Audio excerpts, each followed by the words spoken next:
The rain was still pouring over my wife's grave when my daughter-in-law stepped closer and said coldly, "You have 4 days to pack.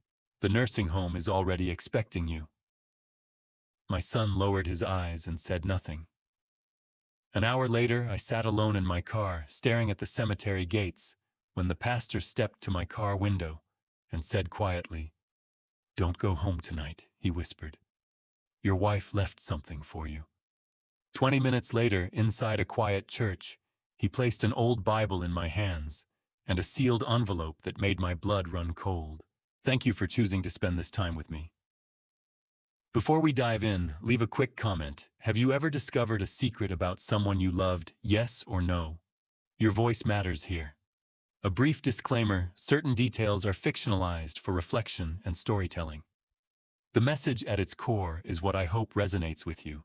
My wife was barely in the ground when my daughter-in-law walked up to me in the pouring rain and ordered me to pack for a nursing home. At 62 years old, I designed 47 buildings across New England. My hands had drafted load-bearing walls for Boston's financial district, curved staircases for Cambridge estates, and structural frameworks that held thousands of lives safely above ground. But on that cold October Monday at Mount Auburn Cemetery, those same hands trembled as I watched the mahogany casket containing Constance Mercer descend into Massachusetts soil. The rain came down hard, drumming against black umbrellas and turning the cemetery paths to mud. White daisies covered the casket lid, Constance's favorite, the simple kind she'd plant in window boxes every spring. The flowers were already soaked through petals, drooping under the weight of water and grief. Mourners stood in a rough semicircle around the grave. Colleagues from the architecture firm where Constance had worked as counsel for 30 years. Friends from St. Augustine Parish. Neighbors from Beacon Hill. They shifted uncomfortably in the downpour, wanting to pay respects, but also wanting to leave to get dry, to return to lives not interrupted by death. I barely saw them. 38 years of marriage, and I couldn't focus on anything except the sound of rain hitting wood. My son stood 10 feet to my left. Stellan Voss, he'd taken his mother's maiden name, when he started his own practice, said, "It helped him step out of my shadow as an architect." At 34, he'd already designed structures more innovative than anything I'd achieved. But today, his shoulders were slumped, his talented hands clenched in the pockets of a black coat that hung loose on his frame. 5 years of marriage to Winslet had taught him to make himself smaller. Father Lester Carmine stood near the graveside, 71 years old, with white hair plastered to his forehead by rain. His voice steady as he spoke the final prayers. He'd known us for 4 decades, had married us in this same Cambridge earth where Constance now lay. I saw him grip his Bible tighter than usual, saw something in his expression I couldn't read. In the back row, Verna Calloway held a black umbrella with both hands against the wind. She was 65, an interior architect who'd run a quiet studio in Jamaica Plain for 3 decades. Constance had spent hours with her over the past 4 months, working on some project she'd never fully explained to me. Verna's eyes were red, but she stood straight, almost at attention. And there, near the parking lot, barely participating, but present enough to be counted, Zelma Simmons, our housekeeper. 67 years old, she'd worked in the Beacon Hill mansion for 3 years, moving through rooms with the invisible efficiency of someone who knew her place. She held no umbrella, just stood in the rain with her gray coat darkening. The crowd began to thin. People approached, squeezed my shoulder, murmured condolences I wouldn't remember. The rain gave them an excuse to leave quickly. Within 15 minutes, most were gone. That's when I heard of the footsteps behind me. I didn't need to turn around. I knew that particular click of heels on wet stone for 5 years. I'd heard it walk through my house with the confidence of an owner inspecting property. Winslet stopped beside me close enough that I could smell her perfume cutting through the rain and earth. She was 36, dressed in a black Chanel sheath that probably cost more than the casket. Her Hermes umbrella kept her perfectly dry. But her eyes weren't on the grave. They were fixed on the horizon toward Beacon Hill, toward the mansion. "Raymond," she said. My given name. I'd gone by Leland since college, but she'd never bothered to learn that. The lawyer has the paperwork ready. Nursing home admission and psychiatric evaluation. You have 4 days to pack your personal belongings. The casket was still visible. The dirt hadn't been filled in yet. Father Lester was still standing at the graveside closing his Bible. And she was giving me eviction orders. I said nothing. The evaluation shows diminished capacity. She continued, her voice flat, rehearsed. Dr. Sterling signed off on it last week. The home in Newton has an opening. They specialize in elderly dementia patients. Diminished capacity.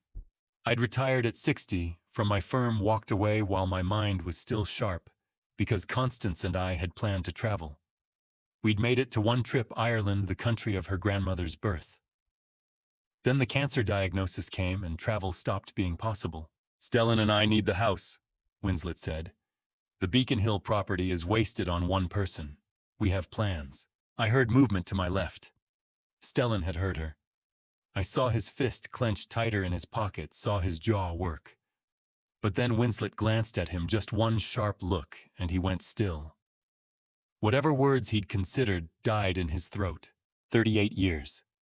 38 years of marriage, and she couldn't wait until the dirt covered the casket. I gripped the wedding ring on my left hand, the gold band that had sat there since I was 24. The metal was cold from the rain. 4 days, Raymond, Winslet said.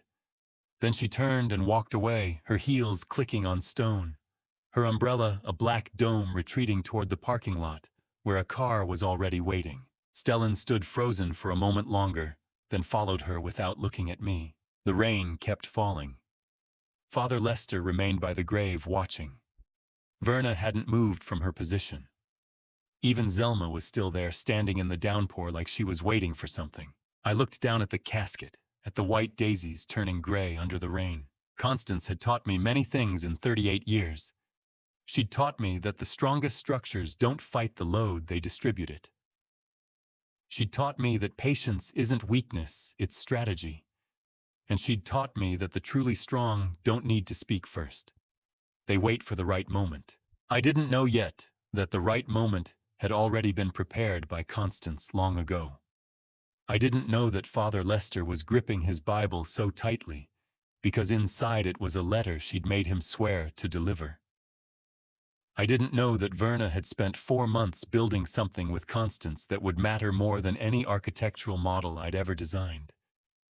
I didn't know that Zelma wasn't really a housekeeper at all. All I knew standing in the October rain at my wife's grave was that Winslet had just made her first mistake. She thought my silence meant defeat. But 38 years with Constance had taught me something else. The best architects know that foundation work is invisible until the building needs to stand against a storm. My wife was barely in the ground when my daughter-in-law walked up to me in the pouring rain and ordered me to pack for a nursing home. At 62 years old, I'd designed 47 buildings across New England. My hands had drafted load-bearing walls for Boston's financial district, curved staircases for Cambridge estates, and structural frameworks that held thousands of lives safely above ground.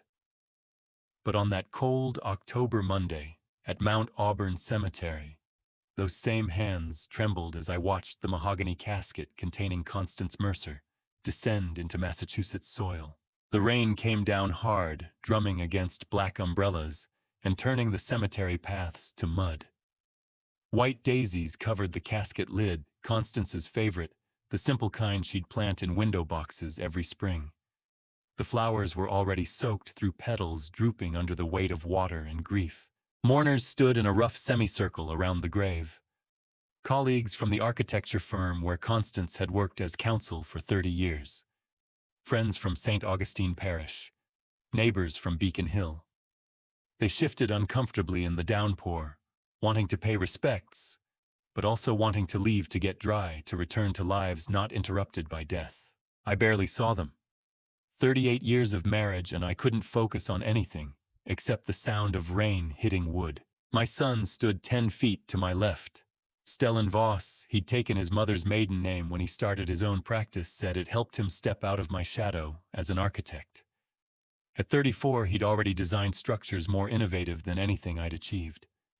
But today, his shoulders were slumped. his talented hands clenched in the pockets of a black coat that hung loose on his frame. 5 years of marriage to Winslet had taught him to make himself smaller. Father Lester Carmine stood near the graveside, 71 years old, with white hair plastered to his forehead. By rain, his voice steady as he spoke the final prayers. He'd known us for 4 decades, had married us in this same Cambridge earth, where Constance now lay.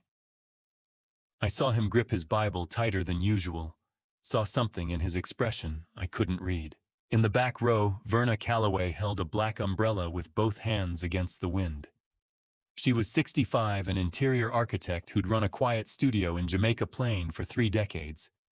Constance had spent hours with her over the past 4 months, working on some project she'd never fully explained to me. Verna's eyes were red, but she stood straight, almost at attention. And there, near the parking lot, barely participating, but present enough to be counted, Zelma Simmons, our housekeeper. 67 years old, she'd worked in the Beacon Hill mansion for 3 years, moving through rooms with the invisible efficiency of someone who knew her place. She held no umbrella, just stood in the rain with her gray coat darkening. The crowd began to thin. People approached, squeezed my shoulder, murmured condolences I wouldn't remember. The rain gave them an excuse to leave quickly. Within 15 minutes, most were gone. That's when I heard the footsteps behind me. I didn't need to turn around. I knew that particular click of heels on wet stone for 5 years. I'd heard it walk through my house with the confidence of an owner inspecting property. Winslet stopped beside me close enough that I could smell her perfume cutting through the rain and earth. She was 36, dressed in a black Chanel sheath that probably cost more than the casket. Her Hermes umbrella kept her perfectly dry, but her eyes weren't on the grave. They were fixed on the horizon, toward Beacon Hill, toward the mansion. "Raymond," she said. My given name. I'd gone by Leland since college, but she'd never bothered to learn that. "The lawyer has the paperwork ready. Nursing home admission and psychiatric evaluation. You have 4 days to pack your personal belongings." The casket was still visible. The dirt hadn't been filled in yet. Father Lester was still standing at the graveside closing his Bible, and she was giving me eviction orders. I said nothing. "The evaluation shows diminished capacity," she continued, her voice flat, rehearsed. "Dr. Sterling signed off on it last week. The home in Newton has an opening. They specialize in elderly dementia patients. Diminished capacity. I'd retired at 60 from my firm, walked away while my mind was still sharp because Constance and I had planned to travel. We'd made it to one trip, Ireland, the country of her grandmother's birth. Then the cancer diagnosis came and travel stopped being possible. "Stellan and I need the house," Winslet said. "The Beacon Hill property is wasted on one person. We have plans." I heard movement to my left. Stellan had heard her. I saw his fist clench tighter in his pocket, saw his jaw work. But then Winslet glanced at him, just one sharp look, and he went still. Whatever words he'd considered died in his throat. 38 years. 38 years of marriage, and she couldn't wait until the dirt covered the casket. I gripped the wedding ring on my left hand, the gold band that had sat there since I was 24. The metal was cold from the rain. 4 days, Raymond," Winslet said. Then she turned and walked away, her heels clicking on stone, her umbrella, a black dome, retreating toward the parking lot, where a car was already waiting. Stellan stood frozen for a moment longer, then followed her without looking at me. The rain kept falling. Father Lester remained by the grave, watching. Verna hadn't moved from her position. Even Zelma was still there, standing in the downpour, like she was waiting for something. I looked down at the casket, at the white daisies turning gray under the rain. Constance had taught me many things in 38 years. She'd taught me that the strongest structures don't fight the load, they distribute it. She'd taught me that patience isn't weakness, it's strategy. And she'd taught me that the truly strong don't need to speak first. They wait for the right moment. I didn't know yet that the right moment had already been prepared by Constance long ago. I didn't know that Father Lester was gripping his Bible so tightly because inside it was a letter she'd made him swear to deliver. I didn't know that Verna had spent 4 months building something with Constance that would matter more than any architectural model I'd ever designed. I didn't know that Zelma wasn't really a housekeeper at all. All I knew standing in the October rain at my wife's grave was that Winslet had just made her first mistake. She thought my silence meant defeat. But 38 years with Constance had taught me something else. The best architects know that foundation work is invisible until the building needs to stand against a storm. The parking lot was nearly empty by the time I reached my car. Rain still drummed on pavement, turning asphalt to dark mirrors. Most mourners had left within minutes, eager to escape the cold and the weight of other people's grief. I was fumbling for my keys when I saw Father Lester step out from the small chapel at the cemetery's edge, yellow light spilling behind him. He carried something against his chest, protected from the rain by his coat. He walked toward me with the deliberate pace of a man executing a decision made weeks ago. When he got close, I saw what he held: an old brown leather Bible with gilded edges softened by decades of handling. "Leland," he said, slightly breathless, "I need to give you something." He held out the Bible. I took it, felt the worn leather soft against my palms. It fell open to the first page, and I saw handwriting I would have recognized anywhere, Constance's signature, dated 6 weeks before she died. "She gave this to me on a Tuesday morning," Father Lester said. "Came to the parish office without calling. I thought she wanted to talk about arrangements, but she handed me this and gave me one instruction." He paused, rain running down his face. "She said, if Leland gets kicked out of the house, give it to him immediately. Do not wait. Not a week, not a day. The moment it happens." 6 weeks before her death. 6 weeks before she'd been too weak to leave bed, she'd walked to St. Augustine and prepared this. Tucked inside the Bible's front cover was a white envelope, sealed, marked in Constance's slightly shaky handwriting, "For Leland, when the time comes." "I heard what Winslet said at the grave," Father Lester said quietly. 4 days to pack. The time has come. "Come with me," he continued. "Don't read it in a parking lot. And Leland, don't go home tonight." I looked up sharply. "Why not?" "Because Constance said you wouldn't be safe there. Not tonight. Not until you've read what she wrote." 20 minutes later, I sat in the small room behind St. Augustine, where Father Lester kept his books and did his reading at night. He'd brought hot coffee in a chipped mug and lit a candle on the desk. Then he'd closed the door and left me alone. The envelope sat in front of me. I held the coffee to warm my hands, stared at Constance's handwriting, and tried to steady my breathing. How long had she been planning this? 6 weeks before death, 6 months. The entire 2 years she'd known, assuming she'd known. I opened the envelope carefully. Inside was a single sheet of paper folded once. Constance's handwriting filled both sides in the small, precise script she'd developed as a lawyer. The letter began without preamble. "My love, if you are reading this, it means Winslet has begun. I have prepared everything over the past 2 years, since I discovered what she was planning. Do not fight her head on, that is how she wants it, and you will lose. She has legal documents, psychiatric evaluations, and enough momentum to bury you in probate court." I stopped reading. 2 years. Constance had known for 2 years. I looked at the candle flame, watched it flicker, took a breath, kept reading. "I need you to trust me now in a way I never asked before. Go to Jamaica Plain tomorrow morning. Find Verna Calloway at her studio. You remember the address from our dinners there. She has something I sent her to keep safe. Do not ask questions in writing. Do not call ahead. Go in person and say only this: Constance said you have what I need to see the foundation. She will understand. Verna." The interior architect who'd stood at the funeral with that strange expression, like she was waiting for orders. "What comes next will be difficult," the letter continued. "Winslet thinks she has won because she has papers and lawyers and a plan. But she is an amateur who learned to play chess last year and thinks she is a master.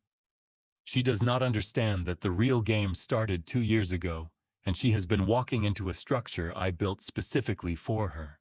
I read that line 3 times. Constance had built something. Not defended against Winslet's attack, built something proactive, something planned. "You are going to feel old and weak and lost for the next few days. You are going to want to surrender because fighting feels impossible. This is exactly what she is counting on. But I need you to remember something. I turned the page over to read the final paragraph. Remember the man you truly are. Not the old man with shaking hands sitting at my hospital bed. Not the grieving widower standing in the rain. But the architect who designed 47 buildings from the ground up. The man who looked at empty lots and saw structures that could hold thousands of lives safely. The man who understood that the strongest foundations are invisible until the storm comes. I folded the letter carefully and looked at the flickering candle. She was right. I'd been feeling old since the diagnosis, ancient since the funeral. Seeing myself through Winslet's eyes, diminished, vulnerable, easy to move aside. But Constance hadn't seen me that way. Even dying, even planning for her own absence, she'd seen the architect. For the first time since the rain started that morning, I felt something other than pain. Something colder, clearer, more familiar. It was the feeling I used to get when a client brought me an impossible site and asked if I could build there. The feeling of seeing the angles, understanding that impossible just meant no one else had found the solution yet. The architect was waking up inside me. I stood, tucked the letter back into the Bible, and found Father Lester in the chapel. He looked up from the pew where he was praying. "I'll need to stay here tonight," I said. "Do you have a room?" "The guest room upstairs. It's yours as long as you need it." I nodded. "Tomorrow morning I'm going to Jamaica Plain." He smiled slightly. "She said you would." That night I slept in a narrow bed in a room that smelled of old books and candle wax. For the first time in months, I didn't dream of hospitals. I dreamed of blueprints and foundations and structures that held firm against storms. Tomorrow I would find Verna Calloway and see what Constance had built. Tuesday morning, I drove through Boston streets, still wet with overnight rain, heading toward Jamaica Plain, with an address I'd known for years. Verna Calloway's studio occupied the second floor of a converted textile factory near the Arnold Arboretum, a space she'd designed herself 3 decades ago when she'd left the corporate architecture world to work on projects that mattered to her. I parked on the street and climbed the iron stairs to the unmarked door. Before I could knock, it opened. Verna Calloway stood in the doorway, 65 years old, with silver hair pulled back in the same practical bun she'd worn at the funeral. She'd been an interior architect for 40 years, specializing in residential spaces that balanced historical preservation with modern function. Constance had introduced us at a design conference in the 90s, and we'd maintained the kind of professional friendship built on mutual respect and occasional collaboration. "I've been waiting for you," she said simply. "Constance said you'd come the day after the funeral." She stepped aside to let me enter. The studio smelled of fresh wood shavings and strong coffee. Natural light poured through skylights, illuminating a large work table covered with architectural drawings and small-scale models. Shelves lined the walls holding projects in various stages: Victorian moldings, Art Deco door frames, colonial staircases, all rendered in miniature with obsessive precision. Verna walked to a cabinet and removed something wrapped in white cloth. She placed it on the table and unwrapped it carefully. A wooden model. Scale 150, I recognized immediately from the proportions. The Beacon Hill mansion where I'd lived for 38 years, recreated in maple and cherry wood, with details so precise I could identify individual window frames. "She spent 4 months making this," Verna said quietly. "Started in May, finished in September." Her hand was shaking so badly toward the end that I offered to help. She refused. Said it had to be her hands, especially for the tower column. I leaned closer. The model was extraordinary, every Victorian detail captured from the mansard roof tiles to the ornamental brackets under the eaves. The kind of work that required steady hands and absolute focus. Constance had built this while dying, while her body betrayed her, while chemotherapy ravaged her system.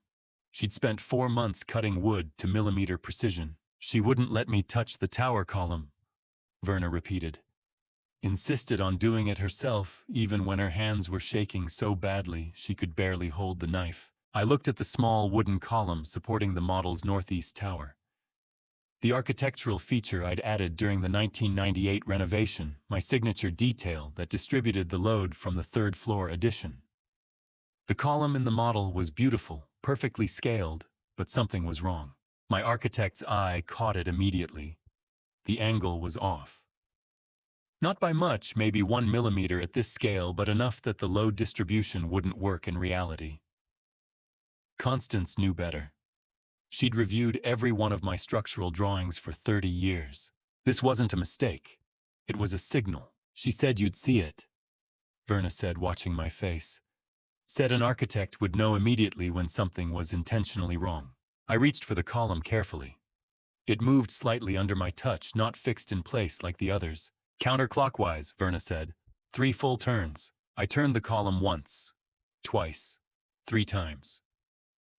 On the 3rd rotation, I heard a sharp, clear click from inside the model's base. A small compartment opened. 2 items fell onto the white cloth, a silver magnetic key no larger than my thumb, and a micro SD card sealed in a waterproof pouch. I stared at them. Constance had built this with hands shaking from chemotherapy. 4 months of precision work. A puzzle box disguised as architectural nostalgia. And she'd known I would see the wrong angle, would know to turn the column, would find what she'd hidden.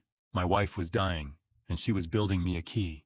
The card has passwords, Verna said, and documentation for something called the Eleanor Constance Foundation. She registered it with the IRS 18 months ago. I looked up sharply. Foundation, Verna nodded. A 501c3 charity. I have copies of the paperwork if you want to see it, but everything's on that card. The foundation legally owns the Beacon Hill mansion.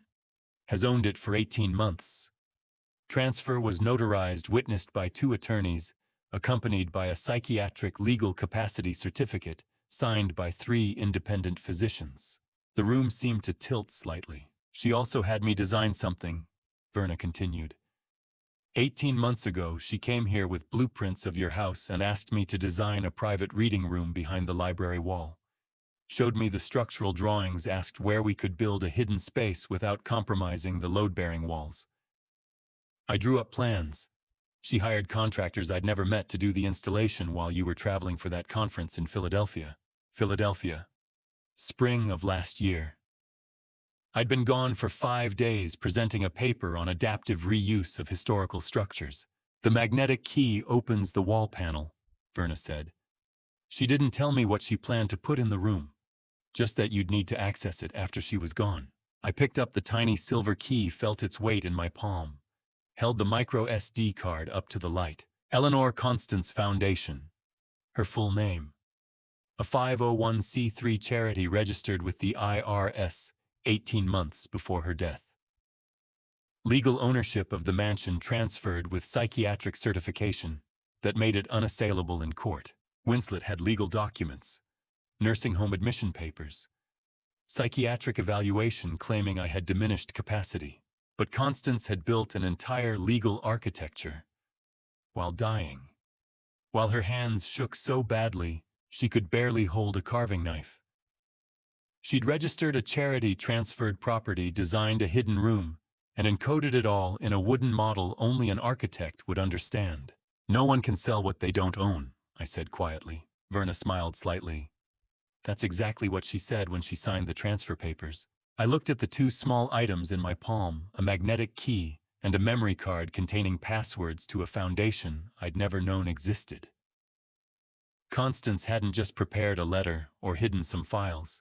She'd prepared an entire legal fortress, and I was standing at the gate holding the key. The hidden room was waiting in the Beacon Hill mansion, and I needed to find out what was inside before Winslet discovered it herself. I waited until 11:20 p.m. Tuesday night to approach the mansion.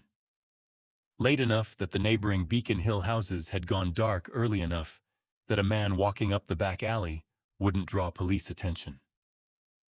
I stood at the iron gate I'd installed during the 2003 renovation, holding the magnetic key from Verna's wooden model, and realized I was about to break into my own home. The house I'd redesigned brick by brick. The house where Constance and I had spent the last 20 years. And now I was entering it like a thief before my daughter-in-law could throw me out. I reached for the gate latch, but before my hand touched metal, the back door opened. Zelma stood in the doorway, backlit by the kitchen light. She wore the same gray cardigan and practical shoes she'd worn at the funeral, the uniform of invisible domestic labor. But her posture was different now, straight alert, waiting. "I was expecting you," she said quietly. I climbed the 3 steps to the door.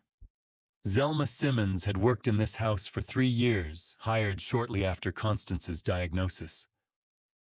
I'd always thought Constance had wanted help with cleaning as her energy faded. Zelma was 67, moved slowly, spoke little, and seemed to fade into the background of any room she occupied. But standing in the doorway, now holding it open, with the certainty of someone who'd been waiting for hours, she looked entirely different. Less like a housekeeper and more like a sentinel. "She told you I was coming," I said. Zelma nodded once. "3 years ago, when she hired me, she said, 'The day after my funeral, he'll come at night. Let him in. Take him to the library. Then leave him alone.' 3 years. Not just the letter, not just the wooden model, not just the foundation paperwork. Constance had been placing pieces on the board for 3 years. "What are you really?" I asked. Zelma smiled slightly. "Forensic accountant. Simmons Forensic Consulting. Your wife hired me to document everything, every transaction, every forged signature, every dollar that disappeared. I've been watching them for 3 years while dusting their furniture." She stepped aside to let me pass. The kitchen was dark except for the light over the stove. I could smell coffee. Zelma had been waiting with a fresh pot, probably for hours. The house felt strange, familiar, and foreign at once. I'd lived here for 2 decades, knew every creaking board and settling joint. But tonight, it felt like walking through someone else's blueprint. Zelma led me through the dining room, where Constance and I used to host colleagues, past the sitting room, where we'd read on Sunday mornings, up the curved staircase I'd reinforced in 2005 to fix the original builder's structural mistake. She moved silently, her practical shoes soundless on the hardwood. Second floor, the library. Constance had designed this room herself 10 years ago when we'd converted the old nursery. Oak walls, floor-to-ceiling built-in bookshelves holding 40 years of architectural journals and novels and legal references. A reading chair by the window where she'd spent her last healthy months reviewing case files. Zelma stopped at the doorway. "Third shelf from the left," she said. "Behind the Boston zoning code volumes. She said you'd know where to put the key." Then she turned and walked back downstairs, leaving me alone. I stepped into the library and closed the door. The room smelled of old paper and wood polish. Moonlight came through the window, painting everything in shades of gray. "Third shelf from the left." I pulled out the Boston zoning code volumes, heavy books Constance had used for 3 decades of legal work. Behind them, the oak panel looked identical to the rest of the wall. No visible seam, no handle, no indication that anything was different. But when I ran my fingers along the wood grain, I felt it a small indentation, exactly the size and shape of the magnetic key in my palm. Constance designed this. Every measurement, every hidden hinge. She built a secret room inside the house I designed, and I never knew. I pressed the key into the indentation. Click! The sound was sharp and clear in the quiet library. Then silence. Then movement, smooth, mechanical, perfect. A section of the oak wall, roughly 1.2 meters wide, rotated inward on hidden hinges that made no sound at all. The engineering was flawless. LED lights activated automatically as the wall panel swung open. Cold white illumination, the kind used in laboratories and operating rooms, flooding out from a space that shouldn't exist. I stepped through the opening. The room was about 4 meters by 5 meters, carved out of what should have been dead space between the library and the old servants' quarters. No windows, no clock. Climate controlled. I could feel the cool, dry air immediately, the kind of environment you'd use for document preservation. 4 walls. Each wall was covered. The north wall photographs. Dozens of them, some printed large, some small, arranged in clusters connected by red string. I recognized faces, Winslet, Stellan, people I didn't know. Buildings. Bank statements. Legal documents pinned beside images of meetings, handshakes, signatures. The east wall, financial documents. Spreadsheets, account statements, transaction records, all marked with Constance's highlighting in yellow and pink. Numbers I didn't understand yet, But the scale was clear, millions of dollars tracked across years.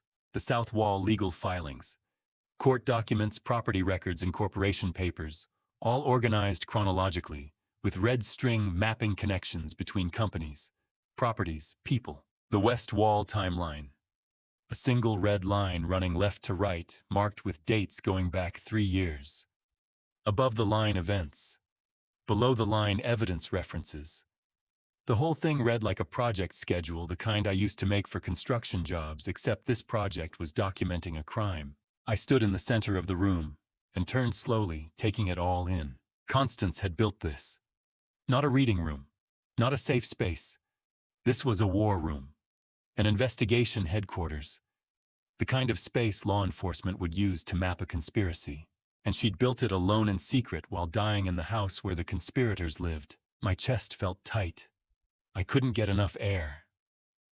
The LED lights were too bright, the walls too close, the evidence too overwhelming.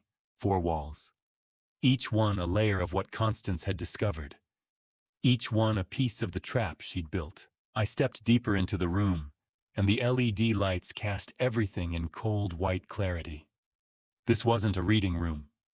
This was something else entirely, a complete map of betrayal, prepared by a woman who knew she was dying and refused to leave me defenseless. I would spend the next 3 hours reading every file, and by the time I left this room I would understand exactly what they'd been planning. I stood in the center of the war room for a long moment, letting my eyes adjust to the LED brightness, and my mind adjust to the scale of what Constance had built. Then I did what I always did when confronted with complex technical information. I started at the left corner and worked systematically the way I'd read architectural drawings for 40 years, left to right, top to bottom, skipping nothing. The north wall first. Photographs of Winslet and a man I didn't recognize at first, then realized with cold shock was Lamar, my son Stellan's brother, the one who'd moved to New York 5 years ago, claiming he needed distance from the family business. They were photographed together at restaurants, hotels, a waterfront property in Newport. Red string connected these images to bank statements, wire transfer receipts, incorporation documents. The timeline on the West Wall gave me context. The affair had started 3 years ago, 6 months before Constance's diagnosis. Lamar and Winslet had incorporated a shell company, Callaway Development Partners, using Stellan's professional reputation without his knowledge. The name was deliberate theft. Verna Callaway's 40-year reputation for integrity in Boston's design community, borrowed without her knowledge or consent to give the shell company instant credibility with investors who recognized the name. East Wall, financial documents. I read each page slowly, my architect's training helping me parse complex spreadsheets the way I'd parse structural load calculations. 7 investors, $14 million total, a promised waterfront development project in South Boston that never existed. The money had been routed through offshore accounts in the Cayman Islands, then disappeared into purchases I couldn't trace from these documents alone. But Constance had traced them. Her yellow highlighting marked the trail: luxury cars, a condo in Miami, a boat, jewelry. The theft wasn't subtle once you knew where to look. South Wall. Legal documents. This was Constance's domain, 30 years of legal practice distilled into precise documentation. Forged signatures on investor agreements. Fake architectural plans bearing Stellan's stamp without his authorization. An SEC filing for Callaway Development Partners that listed Stellan as principal architect, despite him never signing a single page. And buried in the middle, evidence that Stellan was being blackmailed. Financial records from 2 years ago, expertly doctored to suggest he'd been skimming from client accounts.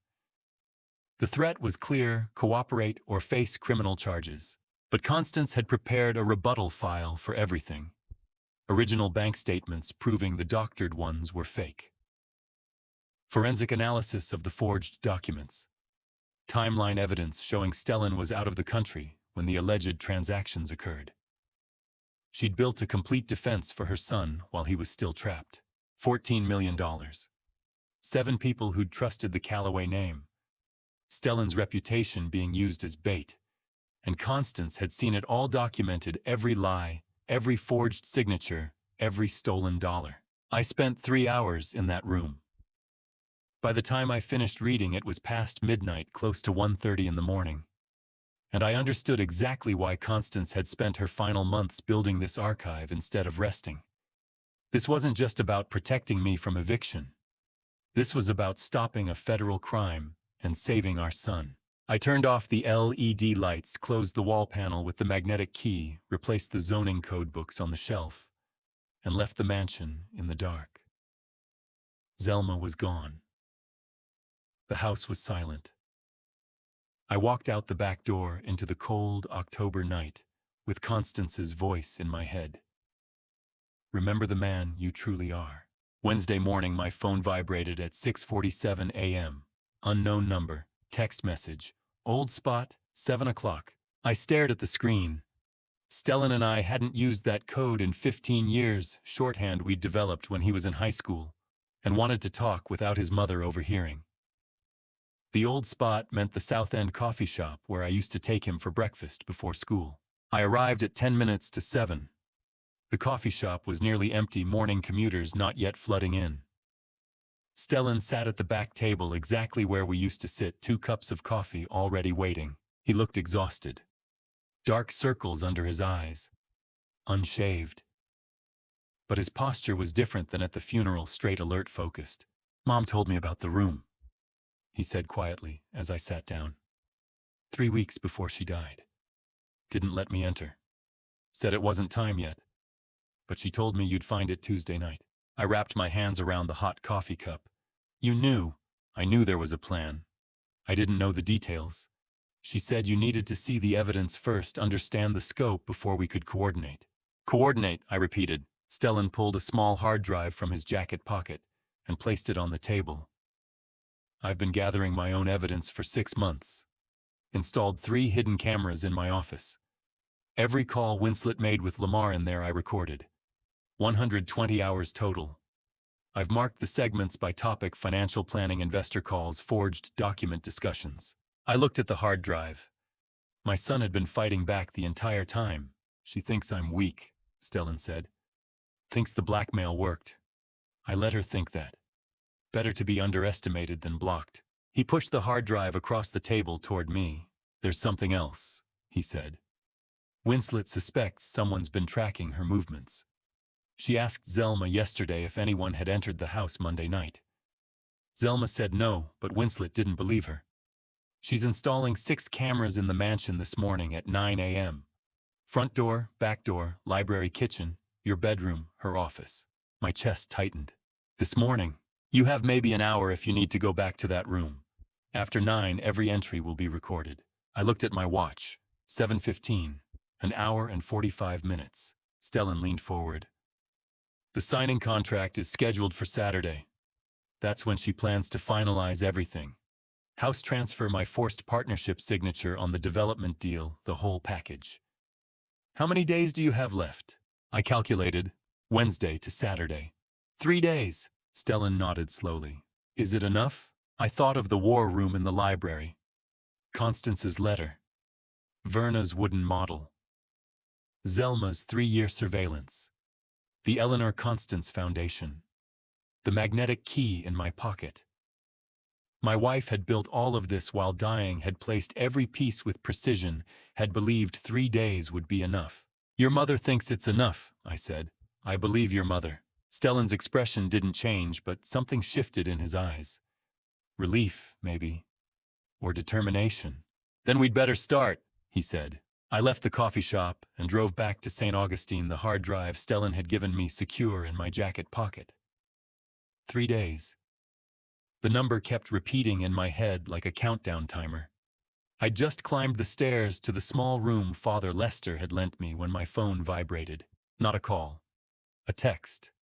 No name attached, just a number I didn't recognize. The message was short, careful, following some protocol I hadn't been briefed on, but understood immediately. She asked who went in last night. I said no one. She stared 10 seconds. Cameras being installed now. I sat on the narrow bed and read it again. Zelma. It had to be Zelma. and the she was obviously Winslet. Another text arrived 30 seconds later. 6 cameras. Kitchen hallway stairs. Library doesn't have them yet. Don't go in again until I signal. I looked at the magnetic key sitting on the small desk beside Constance's letter. The library didn't have cameras yet, but yet was doing heavy work in that sentence. Winslet was sealing the mansion room by room, camera by camera. Tuesday night had been my only unrecorded entry. I'd spent 3 hours in that hidden room reading Constance's files, and now that window was closed. Every entrance would be captured on video. Every movement tracked. The library doesn't have cameras yet. I looked at my watch. Wednesday, 9:17 a.m. 3 days until Saturday's signing, and the walls were closing in. I texted back a single word, understood. No response came. Good. Zelma was smart enough not to create a digital trail longer than absolutely necessary. I sat in the church room for a long moment, thinking about Winslet's 10-second stare. She knew someone had been in the house. She couldn't prove it, but she knew. That kind of paranoia was dangerous. It made people unpredictable, made them take action before you were ready. But it also made them make mistakes. Wednesday afternoon. I put on my oldest cardigan, the brown one with the frayed collar, that I'd been meaning to throw away for 5 years. I messed up my hair. Deliberately, didn't shave, made sure I looked exactly like what Winslet wanted everyone to believe. I was a confused old man with diminished capacity. The recording device Verna had given me along with the magnetic key was smaller than a shirt button. She'd explained its function in her studio Tuesday morning, her voice matter-of-fact. Constance had me order this 6 months ago, Verna said, her voice matter-of-fact. She also had the Foundation's attorney obtain a judicial authorization covering recordings made in connection with the fraud investigation. Constance filed a supporting affidavit with the Superior Court 8 months ago, documenting the pattern of criminal activity. The authorization names you as an authorized party. Everything you record in direct conversation with the conspirators is covered. She said you'd need it for the lawyer. I clipped it to the inside of my cardigan collar, where it looked like nothing more than a decorative button that had come loose. Harold Fitch's office was on State Street, in downtown Boston, occupying the 14th floor of a glass tower that had been built in the 90s with more attention to profit margins than architectural integrity. I'd consulted on a building 2 blocks away in 2008 and remembered thinking the whole district felt temporary, like sets on a stage. The reception area was all polished marble and uncomfortable chairs.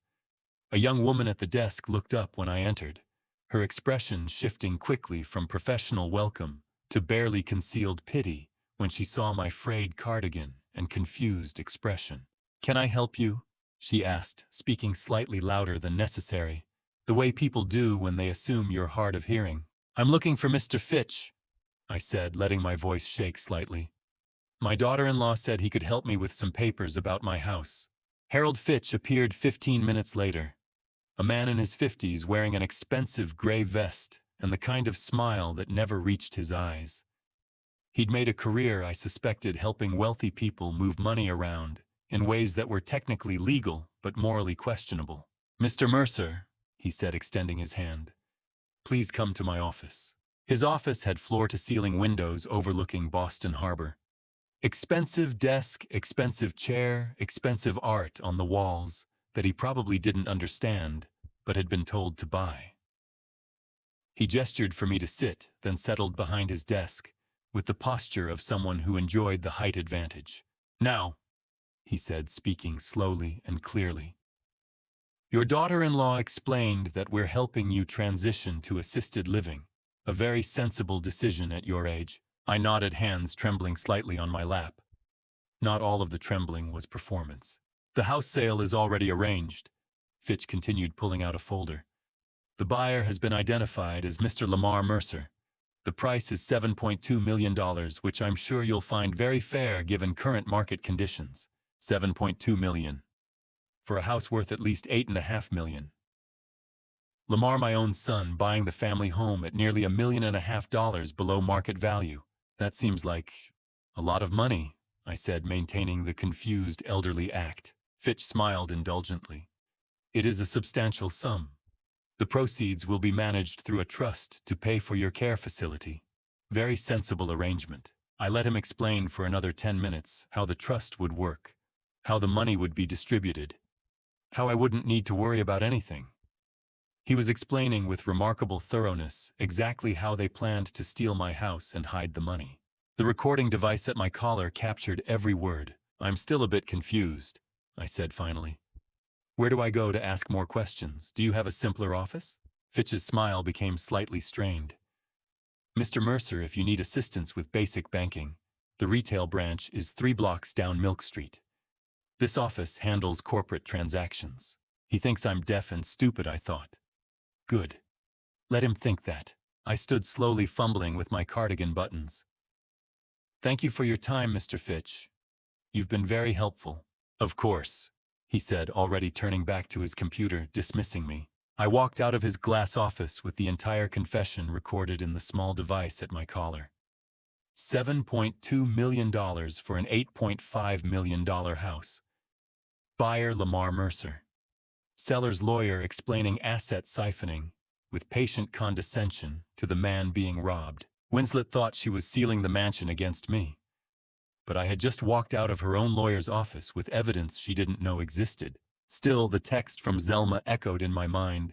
Library doesn't have cameras yet. Yet, I had one more entry I needed to make into that mansion. One more item I needed to place inside that hidden room before the cameras spread to the second floor. And the window for that entry was closing by the hour. Before I tell you about Wednesday afternoon and the cameras, I need to go back one night, back to Tuesday, before any of this was discovered. Because the trap I'd been planning wasn't set on Wednesday morning. It was set the night before in the dark, while Winslet and Lamar were still out. Tuesday night, 10 o'clock. Zelma's text vibrated in my pocket with 4 words that opened a window I knew would close forever by morning. Winslet and Lamar out. We'll be back after 1 a.m. I was sitting in the church room when the text arrived, Verna's wooden model still on the desk beside me, the magnetic key in my pocket. 3 hours. Maybe 4 if they stayed out drinking, which Zelma said they often did on Tuesday nights. That was the window. The only one I'd have before the cameras. I drove to Beacon Hill with my headlights off the last 2 blocks, parked 3 streets away, and approached the mansion from the back alley the way I had the night before. Zelma was waiting at the door, opening it before I knocked. "Second floor," she whispered. "Library. I'll watch the street." I climbed the stairs I'd designed in 2005, walked down the hallway I'd renovated in 2012, and stood in the library where Constance had spent her final healthy months. The magnetic key was already in my hand. The wall panel opened silently. LED lights flooding the hidden room. I stepped inside and closed the door behind me, surrounded by Constance's carefully documented evidence of betrayal. But I wasn't there to read this time. I was there to create. I pulled my laptop from my backpack and connected it to the power outlet Verna had installed in the wall. Opened my architectural drafting software, the same program I'd used for 47 buildings, thousands of technical drawings, decades of precision work. And then I started designing something I'd never designed before: a trap. The Beacon Hill Mansion's original blueprints were stored in my files dating back to the 2003 renovation when I'd reinforced the second-floor structure.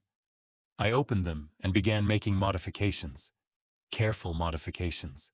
Intentional errors that would look subtle to a casual observer, but would be catastrophic to anyone who actually tried to use them. The main load-bearing wall on the second floor, the one that held up the entire east wing, I redrew it as decorative. Added annotation notes suggesting it could be removed during renovation. Included fake permit numbers from the Boston Building Department. Anyone who submitted these plans to the Boston Landmarks Commission would be claiming they had authorization to alter a heritage structure's fundamental support system. A claim backed by documents they knew to be forged. Under Massachusetts General Laws, Chapter 267, submitting forged instruments to a public body constitutes felony forgery.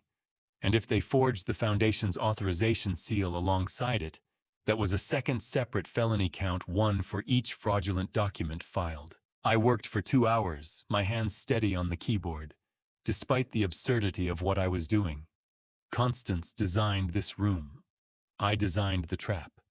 An architect's precision turned into a weapon. Every line intentional. Every error calculated. At midnight, I added the final touch renovation permit notes, claiming the Eleanor Constance Foundation had approved structural changes. The foundation that legally owned this house. The foundation Winslet didn't know existed. Anyone using these plans would be forging the foundation's authorization, another felony, another layer of evidence. But the most important element was invisible. I'd learned about UV security watermarks in 2015 when designing a museum vault. Certain fibers, when embedded in paper and exposed to ultraviolet light, would fluoresce with embedded text. The Boston Landmarks Commission used UV scanners on all Heritage House submissions to detect forgeries and unauthorized copies. I formatted the text into the blueprint file, property of Eleanor Constance Foundation. When I printed it on the special fiber paper Verna had left in the room paper, Constance must have ordered months ago, the watermark would be invisible to the naked eye. But under the Commission's standard UV scan, it would flash like a beacon. Proof of theft. Proof of forgery. Proof that whoever submitted these plans had stolen foundation property. The printer hummed quietly as it produced 3 copies. I held the first sheet up to the LED light. Perfect. Clean lines, professional annotations, plausible enough to fool someone who didn't understand structural engineering.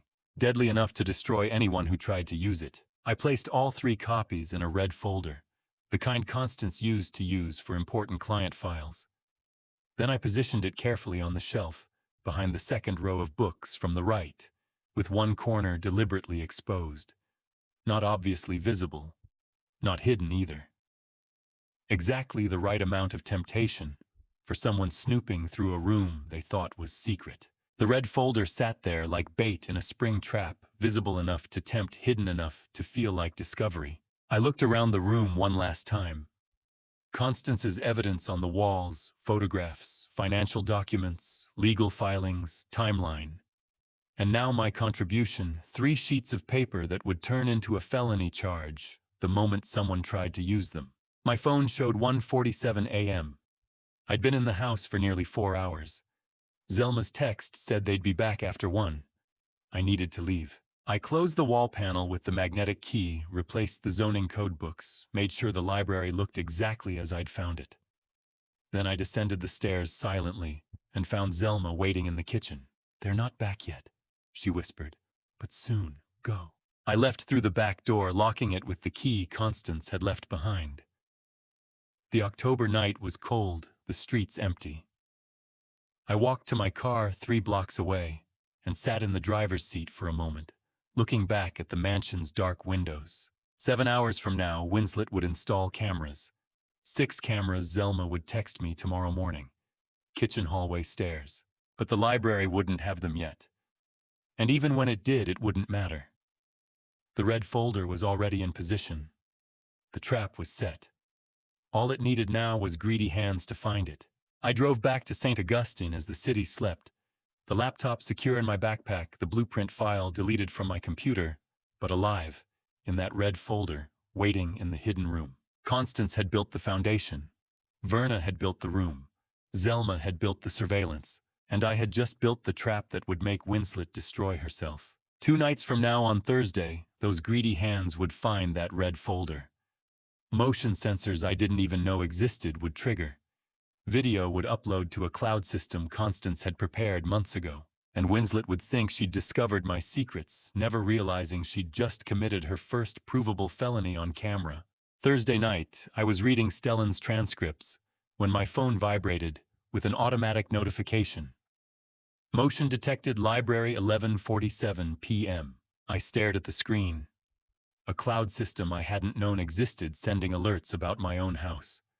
Then I understood the magnetic key must have disabled the motion sensors. While the panel was open, an authorized entry, the system recognized it as such and stayed silent. But tonight, Winslet had triggered the wall panel without the key, using only pressure on the indentation. An unauthorized entry. That was the trigger. But Constance could still watch it. I opened my laptop in the church's small room and navigated to the cloud server address from the notification. The login required credentials from the micro SD card Verna had given me. I found the entry, Cloud Surveillance Library. The video player loaded.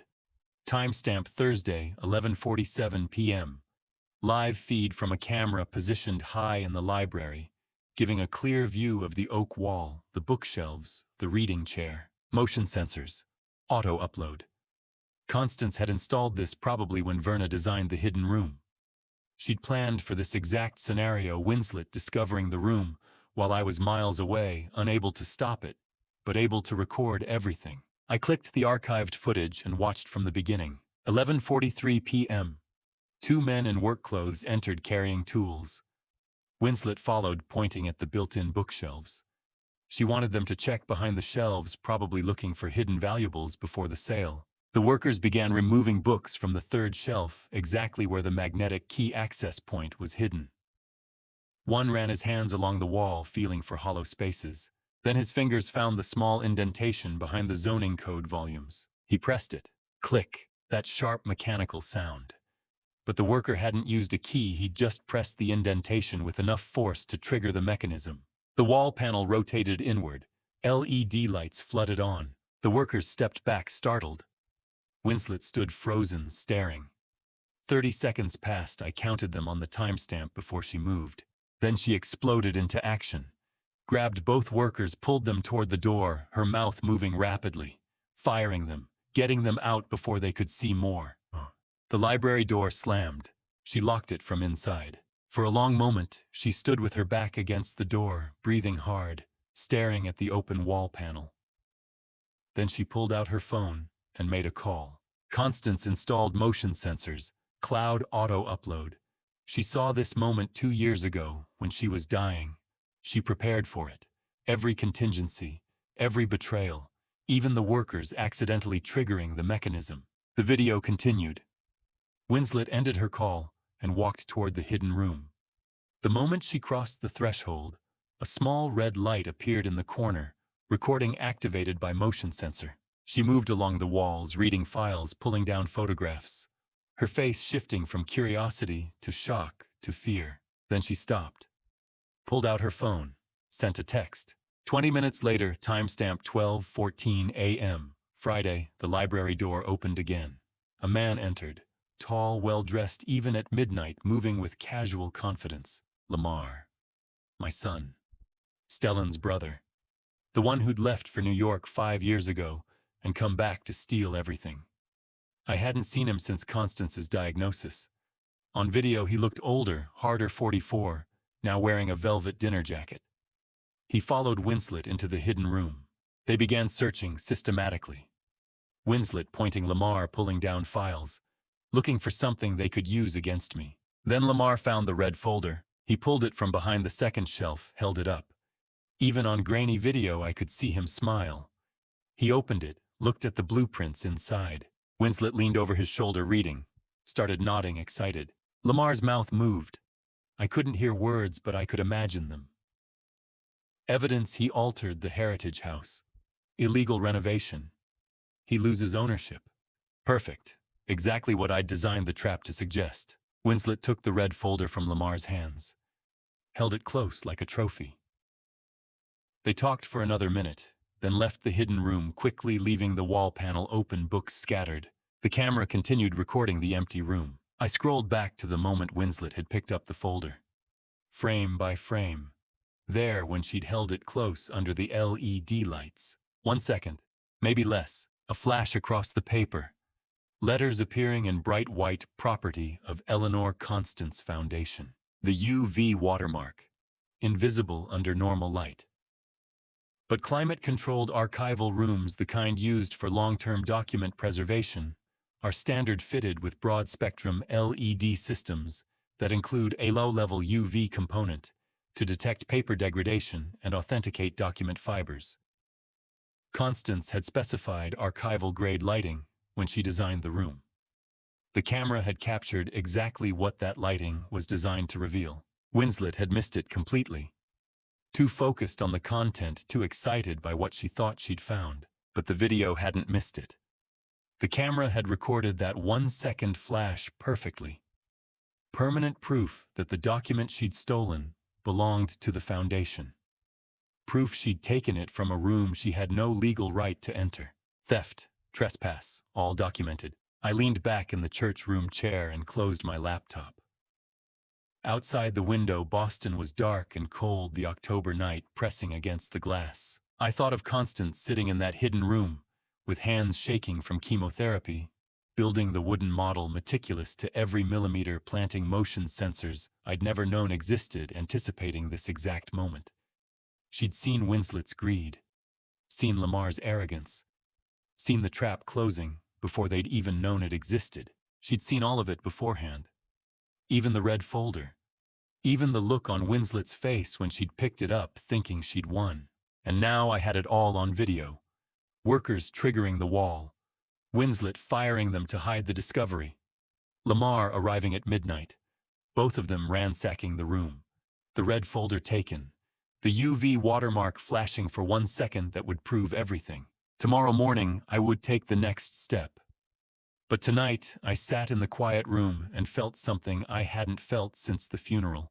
Not grief, not anger, but profound respect for the woman who'd loved me enough to build a fortress I could defend from the inside out. Friday would bring the final pieces. Zelma had texted earlier. Coffee shop, 8 a.m. I have something you need to see. 3 years of evidence, she'd said. 3 years of watching them steal while pretending to dust their furniture. The trap was sprung. The video was recorded. The UV watermark was captured. Constance had seen it all. Friday morning, I arrived at the South End coffee shop 15 minutes early and ordered 2 coffees, one black, one with cream, the way Zelma took it when she'd served me in the mansion. The irony wasn't lost on me. Zelma arrived at exactly 8 a.m. carrying a laptop I'd never seen her use before. She sat across from me at the back table, no longer moving with the slow shuffle of a tired housekeeper. Her posture was straight, professional, efficient. She opened the laptop without preamble. The screen showed a business header, Simmons Forensic Accounting, LLC. I stared at it. That name. I'd seen it on Constance's bank statements for 3 years, monthly payments of $4,000 to a consultant I'd assumed was helping with tax planning or estate work. I'm not a housekeeper, Zelma said quietly. I own a forensic accounting firm in Brookline. Constance hired me in May 2021, 3 weeks after she discovered the first discrepancy in your architecture firm's books. She asked me to document everything and to do it from inside the house where they couldn't hide. She turned the laptop to face me. This is the report. 200 pages. Complete cash flow analysis from 2021 through last month. Every forged signature. Every fraudulent transaction. Every dollar they stole. I scrolled through the document. Page after page of financial statements, wire transfer records, forged documents. The scope was staggering. Lamar set up shell companies in the Cayman Islands, Zelma continued. Routed money through them to hide the trail. Winslet forged your signature on loan documents, used the mansion as collateral without your knowledge. Between them, they've taken over $14 million from investors using your firm's reputation. 14 million. The number Constance's wall had shown. I found 11 separate forged signatures, Zelma said.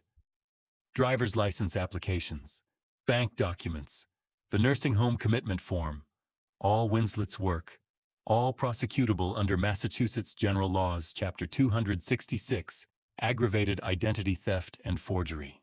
I kept scrolling. Then I saw it. A highlighted line near the middle of the report. First forged signature, June 14, 2022, 3 days.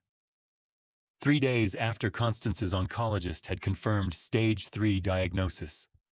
Winslet had waited exactly 72 hours after learning my wife was dying before she'd started forging my signature. I closed my eyes and felt something cold settle in my chest. Constance knew you'd see that, Zelma said softly.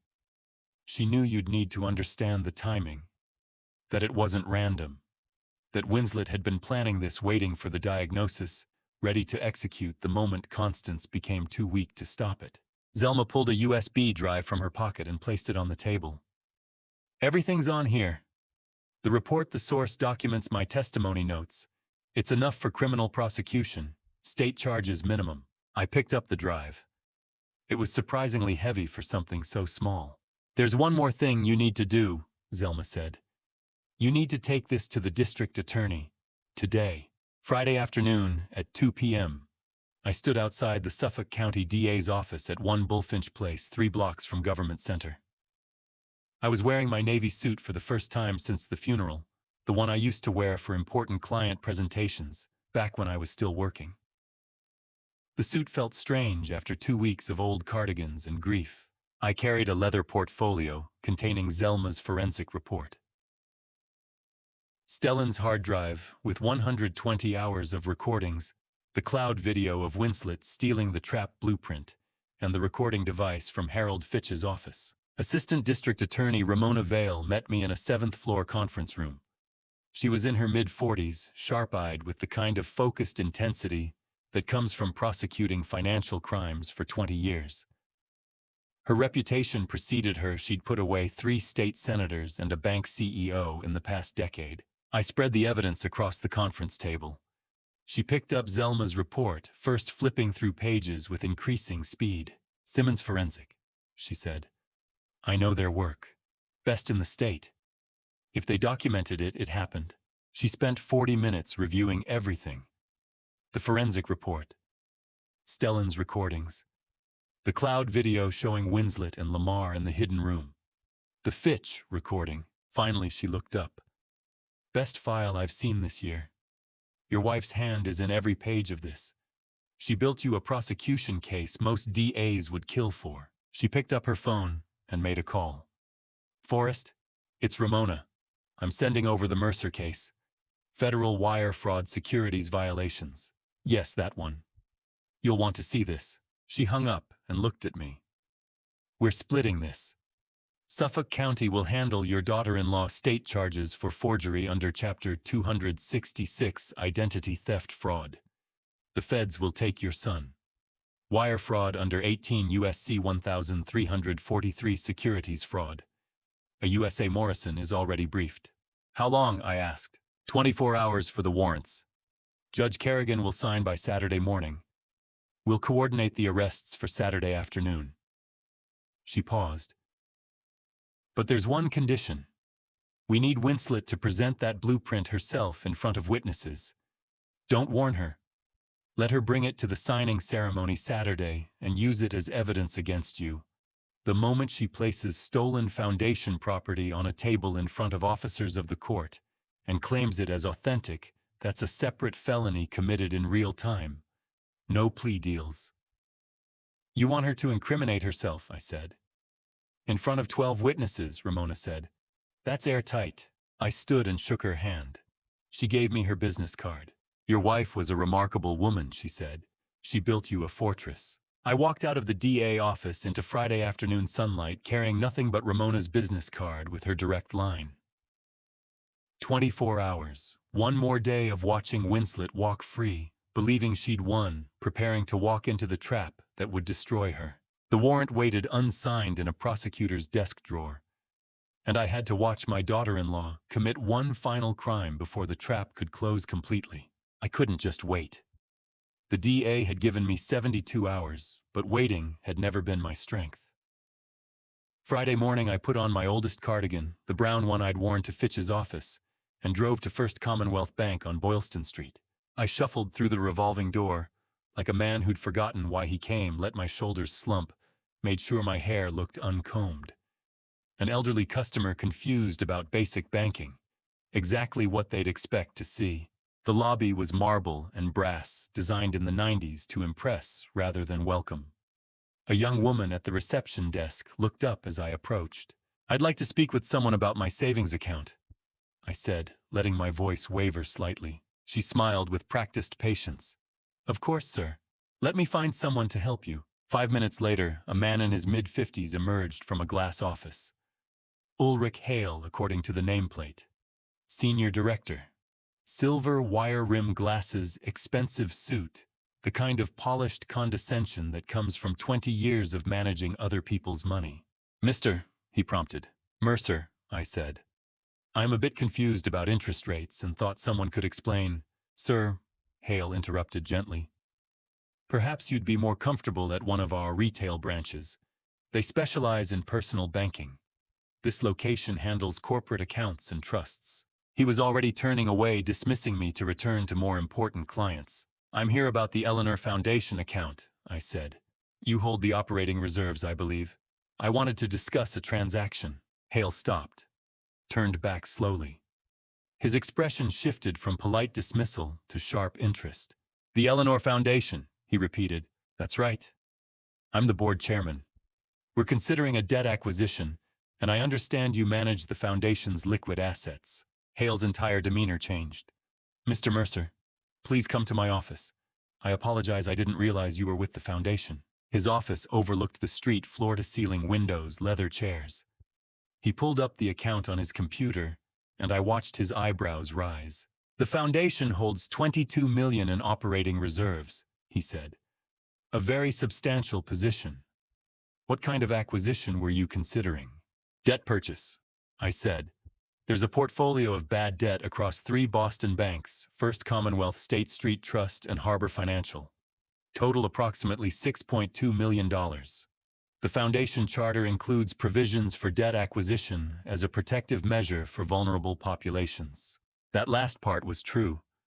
Constance had written it into the foundation documents 18 months ago. At the time, I'd thought it was just legal boilerplate. Now I understood she'd been preparing for this exact transaction. $6.2 million, Hale said. That's a significant purchase. May I ask the debtor's name? Lamar Mercer, I said. My son. Hale's fingers paused on the keyboard. I see. And the foundation is acquiring this debt as a protective measure. My son has made poor financial decisions. The foundation believes direct ownership of his obligations will better serve all parties than allowing the debt to remain with institutional creditors who may pursue aggressive collection. It wasn't a lie. It just wasn't the whole truth. Hale made 3 phone calls. 90 minutes later, I signed documents transferring foundation funds to purchase Lamar's entire debt portfolio. Standard debt assignment under Massachusetts contract law. Monday morning, Lamar would wake up owing $6.2 million to the Eleanor Foundation. To his father. To the organization his lover was trying to steal a house from. Ulrich handed me the receipt showing the transfer amount, and I thought, Constance, you built a war chest disguised as charity. You put $22 million in a foundation I didn't even know existed, and you wrote the charter specifically so I could do this. I left the bank at noon and drove back to the church. The receipt sat in my jacket pocket like a weapon. Friday afternoon, I was sitting in the small room reading through Stellan's transcripts when my phone vibrated. Text from Zelma. Red folder delivered 2:31 p.m. W very confident. Fitch confirmed Monday commission submission. I stared at the message. Winslet had taken the bait. She'd delivered the trap blueprint to her lawyer, believing it was evidence against me. And Fitch, who thought he was helping his client, would submit it to the Boston Landmarks Commission first thing Monday morning. Another text arrived. Your wife built this 3 years ago, every piece finding its position. I looked at the timestamp. 2:47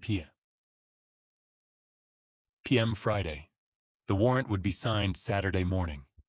Winslet had 18 hours of freedom left.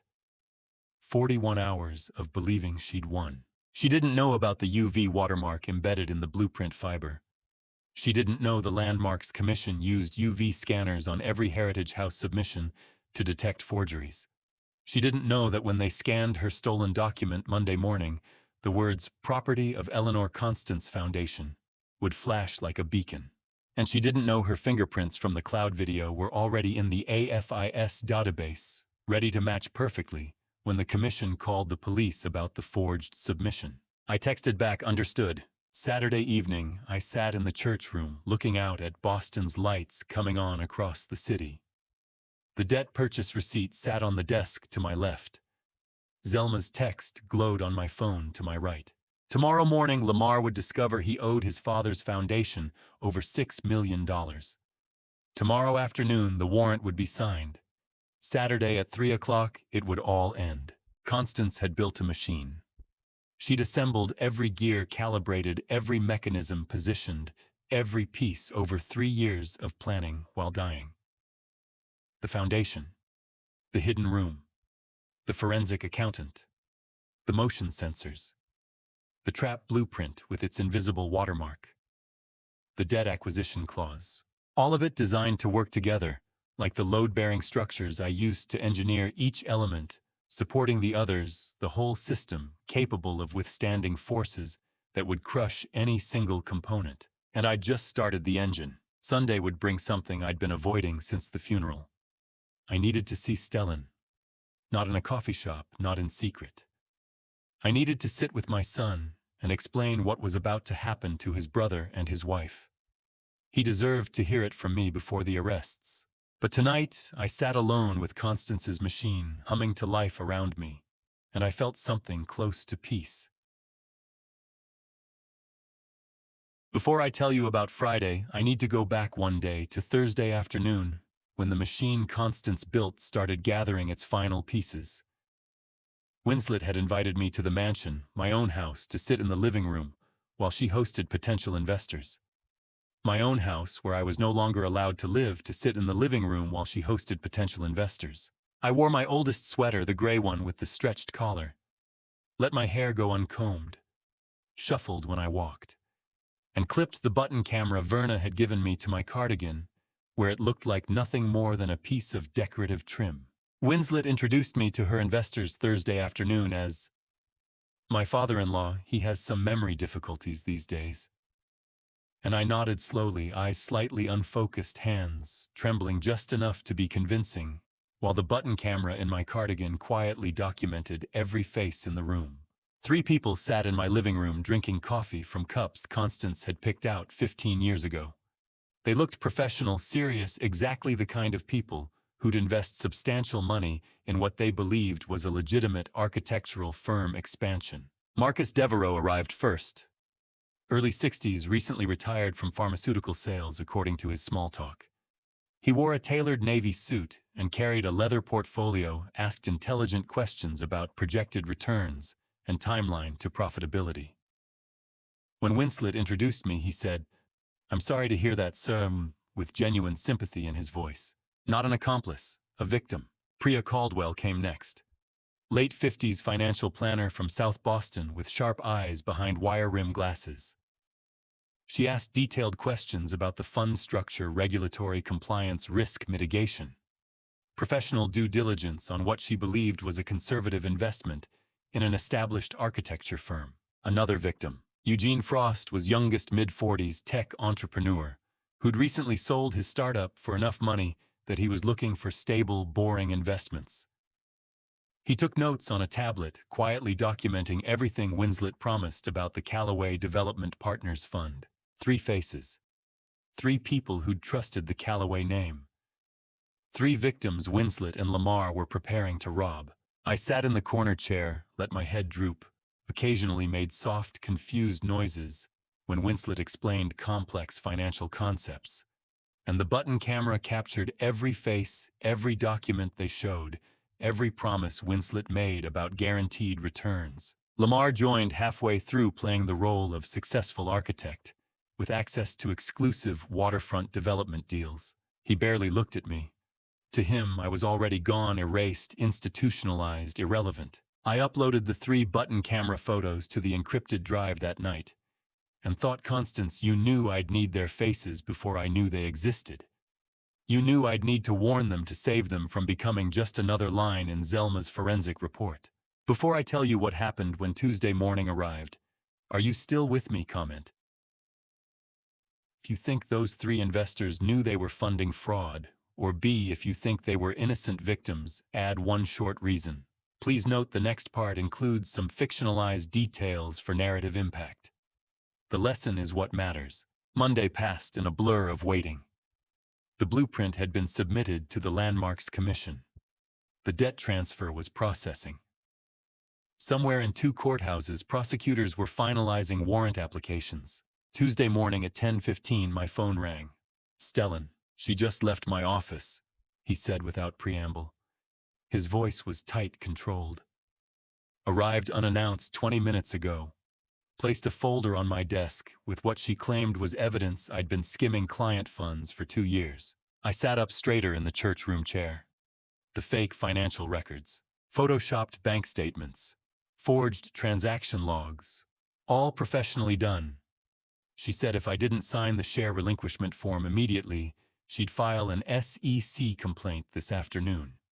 I'd be arrested by Friday. What did you do? I signed it, Stellan said. But I used the wrong signature. I blinked. Wrong signature. My SEC-registered signature has a specific flourish on the final, and it's been the same for 15 years on file with every regulatory body. I signed her document with a completely different version, intentionally. It won't match any official sample. Brilliant. The document was legally worthless, and I photographed every page of her fake evidence the moment she left. Stellan continued. Sent it to the cloud. Time-stamped. Documented her extortion attempt completely. My son. Still fighting. Still gathering evidence even as Winslet thought she'd finally broken him. 5 minutes later, an encrypted text arrived. She's making final move. Are you ready? 4 days. I looked at the calendar on the church room wall. Tuesday, October 22nd. Saturday would be the 26th. 4 days. Tuesday. 4 days until Saturday. The UV scan results would arrive Wednesday. The warrants would be signed Thursday. Saturday would be the end. But something else caught my eye. I walked to my study in the church's back room where I'd hung the calendar I'd taken from Constance's office, the one she'd used in her final months to track appointments and deadlines. Saturday, October 26th, had a single red circle drawn in Constance's precise architect's hand. No note, no explanation. Just a circle marking that specific day. I pulled out my phone and checked the date Constance had died. September 28th. She'd drawn that circle at least a month before her death, possibly longer. Back when she could barely hold a pen steady. Back when we thought she might have weeks, not days. She'd known. 8 months ago, maybe longer, Constance had calculated exactly when this would end. Had mapped out the timeline, when Winslet would make her final moves, when the evidence would be complete, when the trap would close. Saturday, October 26th. The day she'd chosen for the end of the war, she'd been fighting alone while I'd been too grief-stricken to see it. 4 days. I texted Stellan back, ready, stay safe. Then I sat in the church room looking at that red circle, and I understood something I'd been too close to see before. This wasn't just about protecting me or punishing Winslet. This was about Constance orchestrating a precise sequence of events that would converge on a single day, the day when every piece of evidence would be in place, every witness ready, every trap sprung. She'd engineered it like I used to engineer buildings. Every component calculated, every load distributed, every stress point reinforced. And Saturday would be the day the structure finally stood complete. The text arrived at 9:23 Thursday morning from an unknown number with just 4 words. Who is the Eleanor Foundation? I stared at my phone on the breakfast table, watching the 3 dots appear and disappear, as whoever sent it, Lamar, almost certainly tried to figure out what else to say. The dots vanished. Reappeared. Vanished again. I set the phone down and returned to my coffee. Zelma emerged from the hallway in her housekeeper uniform, tablet tucked under one arm. I take it they found the transfer notice? Took them long enough? I turned the phone so she could see the message. 12 hours since the certified letter would have arrived. She photographed the screen with her own device. Panic makes people stupid. They probably spent half the night trying to figure out if they could reverse it before they started asking questions. Can they reverse a debt sale to a private foundation? She smiled the way accountants do when civilians ask about tax loopholes. Not without admitting why they want to, which would require admitting the debt exists, which would require explaining where 14 million in bridge loans came from in the first place. My phone buzzed again. Same number. We need to talk. This is Lamar. I showed Zelma. She shook her head. Don't respond. Let him marinate. Constance would have responded, I said. She always gave them enough rope. Constance had a decade to plan every word. Zelma tucked her tablet into her bag. You have 48 hours until Saturday. Every text you send is a chance to say something she didn't script. She was right. I turned the phone face down and tried not to think about my son typing and deleting, getting more desperate with each unanswered minute. What does it cost a man to realize his father isn't just a mark anymore? By Thursday evening, I'd received 11 messages from Lamar's number and 7 from Winslet's, each more insistent than the last. I didn't open any of them.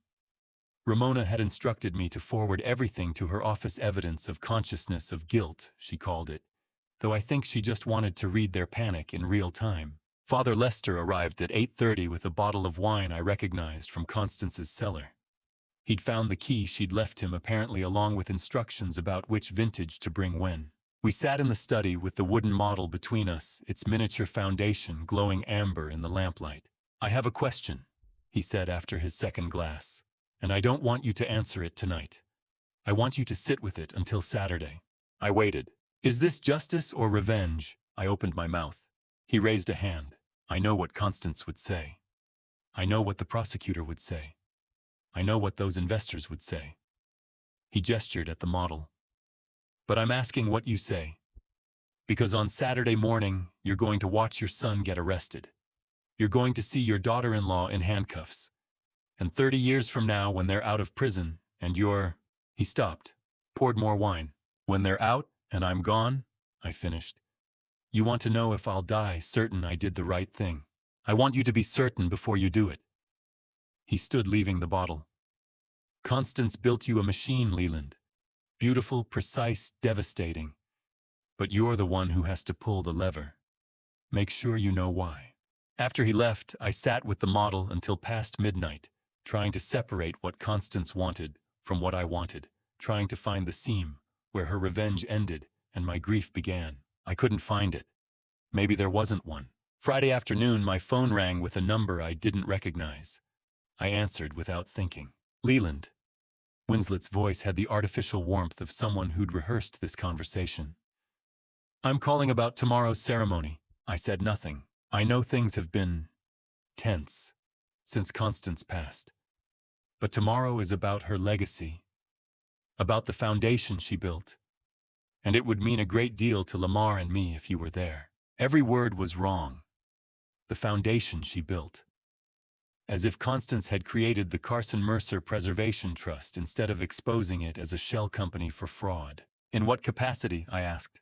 "I'm sorry. Am I being invited as Constance's husband, as Stellan's father, or as someone who worked on the original Whitmore mansion before your mother-in-law bought it in 1987? Silence. "Then as family, of course. Family." I let the word hang. The same family that's been calling and texting all week about a foundation they've never heard of. Her voice cooled 20 degrees. "I don't know what you're implying, but—" "I'm not implying anything.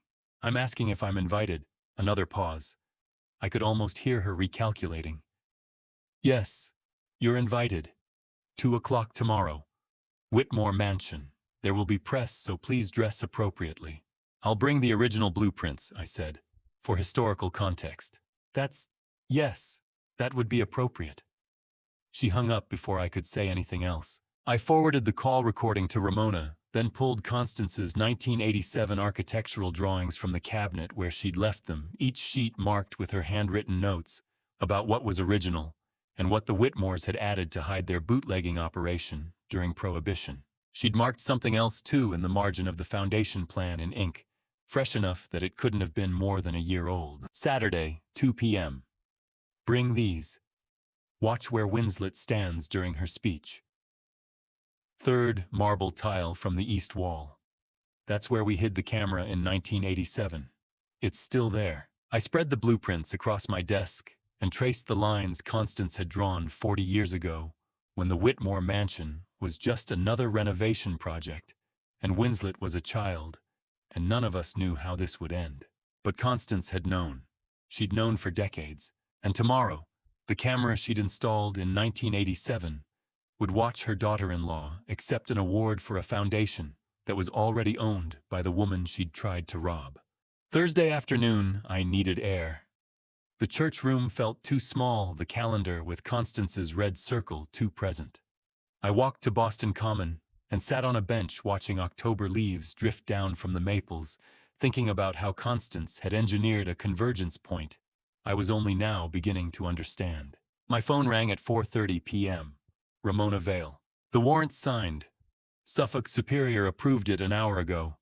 Forgery Class B felony under Chapter 267. Judge Kerrigan signed it herself. I watched a father teaching his young daughter to scatter breadcrumbs for pigeons. The UV scan worked perfectly. Landmarks Commission called us Monday afternoon. Their standard UV screening lit up the watermark like a beacon property of Eleanor Constance Foundation. They'd never seen anything like it. Blueprint was clearly forged, clearly stolen. We ran the fingerprints from their handling protocol through AFIS. And perfect match to this cloud video you provided. Winslet's prints on the stolen document matched the prints captured when she took it from your hidden room. Same person, same theft documented from 2 independent sources. Across the common, the little girl laughed as pigeons swarmed around her feet. Her father stood close protective, making sure she didn't get scared. Morrison's federal warrant, I asked. 24 hours, maybe less. Wire fraud, securities violations, conspiracy. Lamar's offshore routing was sloppy once you know where to look. Zelma's forensic report gave us everything we needed. Ramona paused. We want to arrest them both Saturday, at the mansion, during whatever signing ceremony Winslet has planned. I'd been waiting for this. Catch them in the act. Exactly. If we arrest them Thursday or Friday, we disrupt the final fraud, but we don't capture it happening. If we wait until Saturday, we get them executing the scheme on camera with witnesses in the middle of the crime. You need them both in one place, I said. Can you keep them at the mansion Saturday afternoon? I thought of Winslet's confidence, her certainty that she'd won. Her belief that Saturday would be her coronation, the day she'd finally take possession of the house and the company, the day all her planning would pay off. That's been my plan from the start, I said. Ramona was quiet for a moment. Your wife built you quite a machine. She did. I hung up the phone and sat on that Boston Common bench, watching the father and daughter feed pigeons. The little girl was maybe 5, completely focused on scattering bread evenly so every bird got some. Her father crouched beside her patient, teaching her fairness. And I thought Constance built this to protect strangers she'd never meet. She built evidence to save 3 investors she'd never see, to stop fraud that wouldn't fully materialize until after she died. This wasn't just about me or Stellan or revenge. This was about protection as a principle. The day before Wednesday morning, I had sent 3 emails. I'd pulled the contact information from the business cards captured by the button camera: Marcus Devereaux, Priya Caldwell, Eugene Frost. The message was identical to each. I am Leland Mercer. We need to meet before Saturday regarding your investment in Callaway Development Partners. This concerns your financial safety. Please reply if you can meet Wednesday afternoon. All 3 responded within an hour. I rented a private conference room in a lawyer's office building in downtown Crossing, neutral territory, professional, setting the kind of place that would make financial professionals comfortable. Wednesday at 2 p.m., they arrived separately, confused but curious. Marcus Devereaux came first, still carrying his leather portfolio. Priya Caldwell arrived 5 minutes later, her sharp eyes immediately assessing the room, me, the situation. Eugene Frost was last, tablet in hand, ready to document whatever this was. Thank you for coming, I said. I'm going to be direct because you don't have much time. The investment opportunity Winslet Mercer presented to you on Sunday is fraudulent. There is no Callaway Development Partners project. There are no waterfront properties.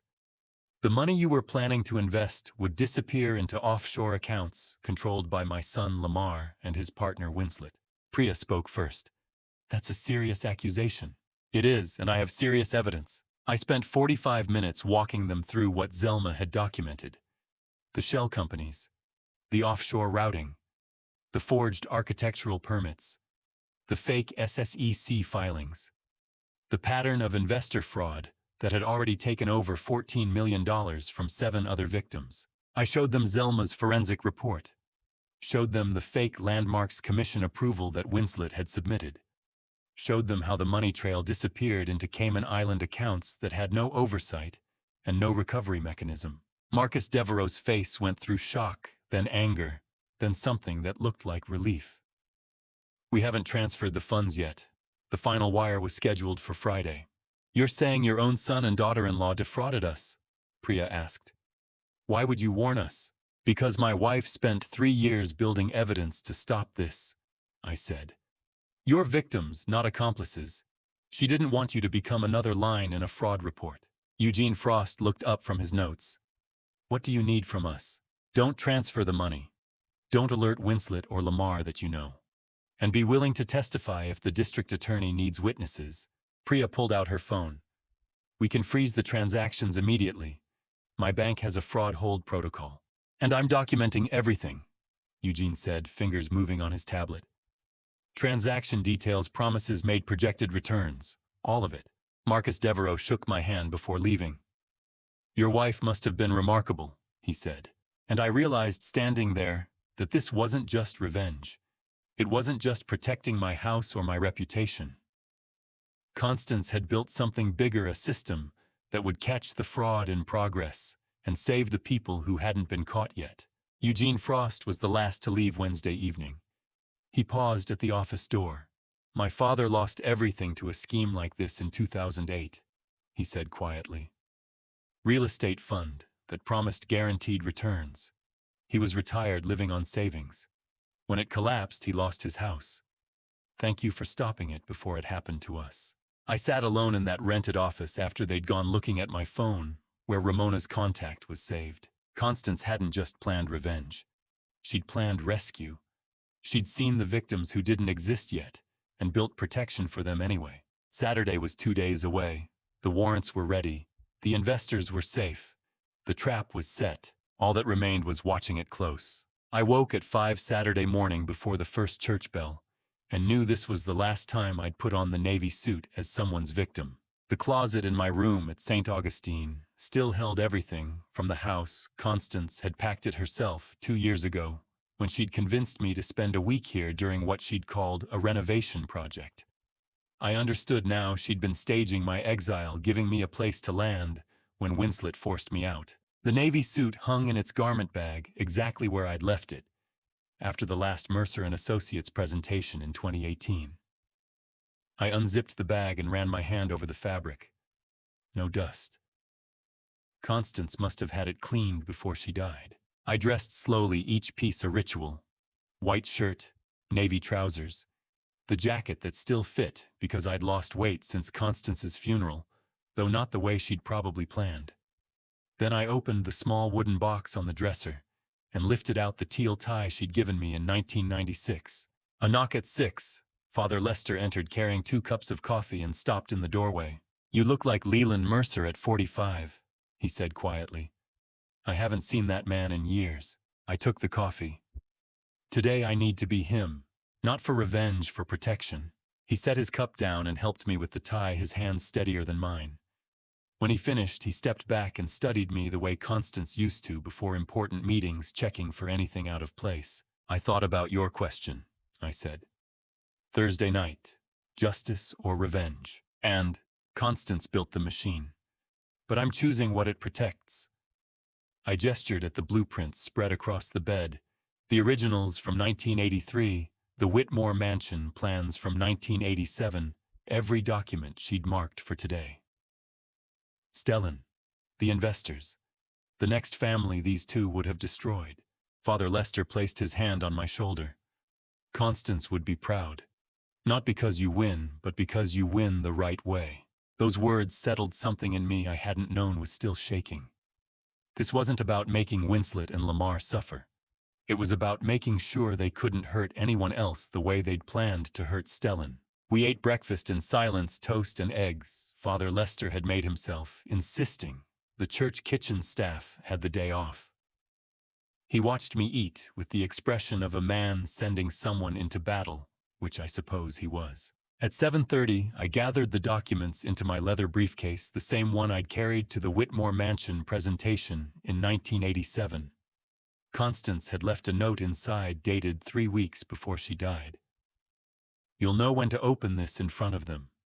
Trust your architect's timing. I looked at myself in the church mirror, wearing the teal tie, and remembered Constance adjusting it that night, in 1996, when we'd presented the Harborview Tower proposal to the Planning Commission. Her fingers had been precise as always, straightening the knot while she spoke. This color means you're not asking permission, you're granting it. She'd been teaching me even then, preparing me for a war she'd already seen coming. I arrived at the mansion at exactly 1 o'clock when the party was scheduled to start. 3 news vans lined the street. Winslet had invited press to document her triumph. I recognized Ramona's unmarked sedan 2 blocks down, plus 2 other vehicles that looked deliberately ordinary. The arrest teams waiting for 3 o'clock when we'd coordinated everything to happen simultaneously. Zelma answered the door in her housekeeper uniform. She looked at the navy suit and teal tie and gave me the smallest nod. Then she stepped aside. The living room had been staged like a performance. Fresh flowers on every surface. Wine table against the far wall. In the center, a mahogany signing table that had been in storage since Constance died. Winslet must have retrieved it for the symbolism. Winslet stood beside the table, in a red dress that probably cost what Zelma made in 6 months. Lamar hovered near the window in a black vest, his phone in his hand. Harold Fitch stood to Winslet's left, reviewing papers. A woman I didn't recognize sat at the table with a notary stamp and logbook. Iris Brennan, licensed notary public in her early 50s, with reading glasses hanging from a chain around her neck. In the corner, positioned exactly where Ramona had instructed, Marcus Devereaux, Priya Caldwell, and Eugene Frost. The 3 investors, each holding wine glasses they weren't drinking. Stellan watched from the side of the room near the fireplace, his face carefully neutral. I walked in, not the shuffle step I'd been performing for 2 weeks, not the bowed shoulders or vague expression. I walked in the way I used to enter client presentations, back straight, briefcase in hand, eyes meeting everyone's in turn. The room went completely silent. Winslet's wine glass stopped halfway to her mouth. Lamar's hand froze on his phone. They were seeing the real Leland Mercer for the first time in 2 weeks. "Hello, everyone," I said in my actual voice, not the uncertain mumble I'd been using. "Thank you for coming to my house." Winslet recovered first. She set down her glass with a sharp click. "This is no longer your house, Leland. The signing makes that official, of course." I walked to the center of the living room, my footsteps loud in the silence. But wait a moment. I have something to present before we proceed. As the original architect, I placed my briefcase on the signing table beside Winslet's red folder. She stared at it the way you'd stare at a snake that had just appeared in your path. "What is that?" Her voice had lost its warmth. "The original 1983 plans," I said, my hand resting on the briefcase clasp. "For the foundation. I thought before you accept an award for the Carson Mercer Preservation Trust, everyone should see what Constance and I actually built." Lamar took a step forward. Fitch put a hand on his arm. Every eye in the room locked on me. I looked at Winslet across the signing table and saw her understand finally that the senile old man had been a performance, that I'd been watching, that Constance had planned this moment down to the navy suit and the teal tie and the exact second I'd open this briefcase. "Shall we begin?" I asked. I opened the briefcase and placed 3 identical folders on the signing table. One in front of Fitch, one in front of the notary, one in front of the investors, and watched Winslet's confidence begin its collapse. "What is this?" Fitch opened his folder, first lawyer's instinct making him scan the top document before Winslet could speak. I stayed calm. "Eleanor Foundation 501c3 Registration Certificate. IRS approved 18 months ago. You'll find the property transfer deed on page 3. Iris Brennan, the notary, had her reading glasses on now, flipping through pages with the methodical attention of someone who verified documents for a living. Marcus Devereaux leaned over to read his copy alongside Priya and Eugene. Winslet grabbed the folder from in front of Fitch. Her hands shook as she turned pages. "This mansion was transferred to the Eleanor Foundation 18 months ago," I said. "Charity property. I'm board chairman, the only one." Fitch had gone very still, his finger resting on a page I knew contained Constance's legal capacity, certification, 3 physicians' signatures attesting she'd been mentally sound when she'd executed the transfer, dated, and notarized at her hospital bed. "This is properly notarized," Fitch said quietly. "Legal capacity certificate signed by 3 physicians. Transfer deed filed with Suffolk County Registry. You can't do this." Winslet's voice had lost its polish. "The sale was agreed. Lamar and I, you can't sell what you don't own." I met her eyes across the table. "Charity assets require board resolution. I never authorized this sale. The contract you prepared has no legal standing." Iris closed her folder and removed her glasses. "I can't notarize a property transfer for a house that's already owned by a registered charity. This signing can't proceed." Lamar moved from the window. "This is fraud. He's manipulating." "The IRS registration is public record," I said. "Suffolk County deed filed April 3, 2023. Anyone could have searched for it, but they hadn't searched. They'd been so certain of my senility, so confident in their control, that they'd never thought to verify ownership. Constance had counted on that arrogance." Fitch closed his folder and looked at Winslet with the expression every lawyer wears when their client just destroyed them, and I thought Constance knew she wouldn't stay quiet. 3 years ago, in that hospital bed dying, she'd told me Winslet's fatal flaw wasn't greed, it was pride. The inability to lose without fighting back, even when fighting back meant self-destruction. "I need to consult with my client," Fitch said, already standing. "No." Winslet slammed her hand on the table. "No, he doesn't get to do this." "Ms. Mercer," Fitch's voice carried a warning. "I have evidence." She reached for her bag, the red leather one that matched her dress. "Evidence that voids everything." I glanced at the mantel clock. 2:58. "Winslet, don't!" Lamar's voice was urgent now. "We should leave. He altered this house illegally." She pulled a red folder from her bag, the one I'd watched her take from the hidden room on Thursday night. "Load-bearing walls. Historic Districts Act violations." Fitch reached for her arm. "I strongly advise." She shook him off and slammed the folder on the signing table papers, spilling across the mahogany surface. The forged blueprint, my original design with her crude alterations, marked in different ink, lay on top. "Evidence that Leland illegally modified a heritage property," she said, her voice rising. "He forfeits ownership under Massachusetts Historic Districts Act. This foundation transfer is void." The mantel clock chimed 3. The front door opened. Out Ramona Vale walked in with 4 Boston police officers behind her, their timing so precise it could only have been choreographed. She looked at the signing table, at the red folder lying open with the forged blueprint visible at Winslet's hand still resting on the papers. "Thank you, Ms. Mercer," Ramona said. "You just submitted forged documents directly to the district attorney's office." Winslet froze mid-breath. Ramona walked to the table and photographed the blueprint with her phone. "Your fingerprints were confirmed on this document from the cloud footage recorded Thursday night. UV spectrum analysis of the document fiber was completed Friday morning by our forensics lab. We've been waiting to see if you'd present it as evidence yourself." "I didn't," Winslet started. "You just placed it on this table in front of 12 witnesses, including 3 officers of the court, and claimed it as authentic evidence of criminal activity." Ramona picked up the blueprint with gloved hands, sliding it into an evidence bag. "That's submission of forged documents with intent to defraud witnessed and recorded." I heard footsteps from the rear hallway. A USA Forrest Morrison appeared from the kitchen entrance, late 40s, in a dark suit, leading 2 federal agents. They moved directly toward Lamar. "Lamar Mercer," Morrison said, "you're under arrest for wire fraud under Title 18 United States Code. You have the right to remain silent." Lamar backed against the window. "What I didn't. Carson Mercer Preservation Trust. 14 million in fraudulent bridge loans. 6 interstate wire transfers." Morrison nodded to his agents. "Federal warrant signed Thursday." Ramona was reading Winslet her rights now. "Winslet Hale Mercer, you're under arrest for forgery under Massachusetts General Laws, Chapter 266, Section 1. You have the right to remain silent. Anything you say can and will be used against you in a court of law.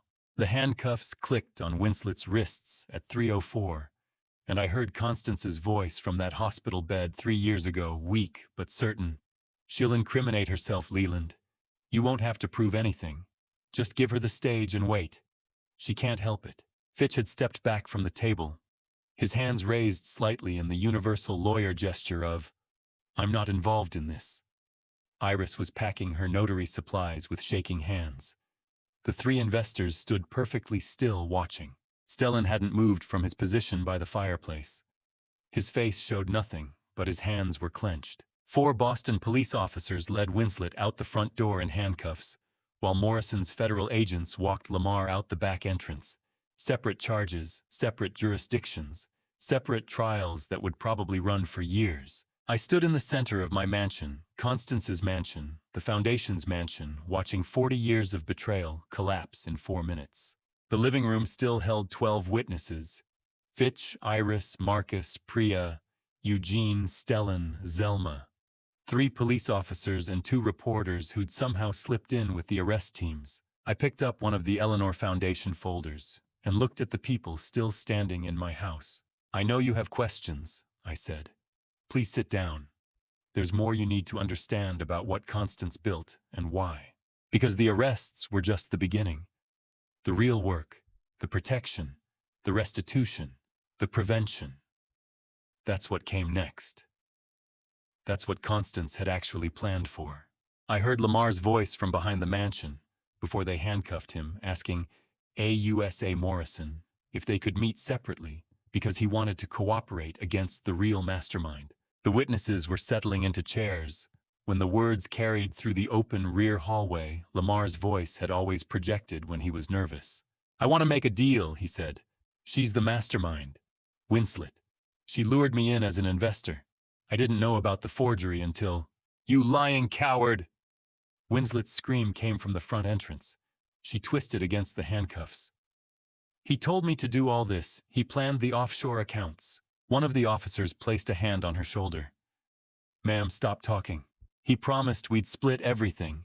She was still shouting as they guided her through the doorway. He said his father was too senile to notice. The door closed, muffling her voice. From the rear hallway, Lamar continued. She manipulates. She probably has recordings of me out of context. I need protection before she... Mr. Mercer, Morrison said, you have the right to remain silent. I suggest you use it. Everything you're saying is being recorded. Handcuffs clicked. Footsteps moved toward the kitchen exit. I felt a hand on my shoulder. Stellan stood beside me, his face unreadable. I heard Constance's voice from 3 years ago. When cornered, they consume each other. Lamar will break first, but she'll try to take him down with her. She'd been right about everything. The living room had gone quiet. Fitch was packing his briefcase. The reporters were typing on phones. Ramona stood near the mantel. Stellan squeezed my shoulder once, then walked toward the front entrance. Winslet was visible through the window, being helped into a police car. She was still talking, mouth moving rapidly. Stellan stepped outside. I watched him cross at the front steps, straight-backed, unhesitating, walking like a man crossing the last bridge he'd ever burn. Dignity sometimes looks like goodbye. He stood directly in front of Winslet. As the officers paused, she looked up, and for the first time since I'd met her, something other than calculation appeared in her expression. I loved you, Stellan said, his voice clear. I hope you know that. But love doesn't mean silence when someone harms my family. Winslet opened her mouth, closed it. Her eyes locked on his. I needed you to hear that, he continued. Not for you, for me. The officers guided her into the car. The door closed. The vehicle pulled away. Stellan stood on the steps for a long moment, then walked back inside. His eyes were wet, but his shoulders were straight. She needed to hear it, he said quietly. Not for her, for me. I moved to his side and placed my hand on his shoulder. Your mother would be proud of how you said that. He exhaled deeply. I think she planned for this moment too. Didn't she? She planned for everything. By 4:30, everyone had left. Ramona had taken statements. Fitch had departed without a word. The reporters had filmed the empty signing table before being escorted out. Stellan had gone to Verna's house. I stood alone in the library, with lights off October sun, angling through the windows in long amber bars. The house was silent in the way only old houses can be, not empty, but resting. I placed my hand on the oak wall panel, feeling wood that had been here for 130 years. Then I reached for the magnetic key and opened the hidden room for the final time. All the evidence files had been submitted. The cloud drives handed over. The room was empty except for the small desk and one overlooked item, a framed photograph face down in the drawer. I picked it up. Constance and me under the Harborview Tower opening in 2005, the 30th building we'd designed together. She wore the blue dress she'd loved. I wore the navy suit and teal tie.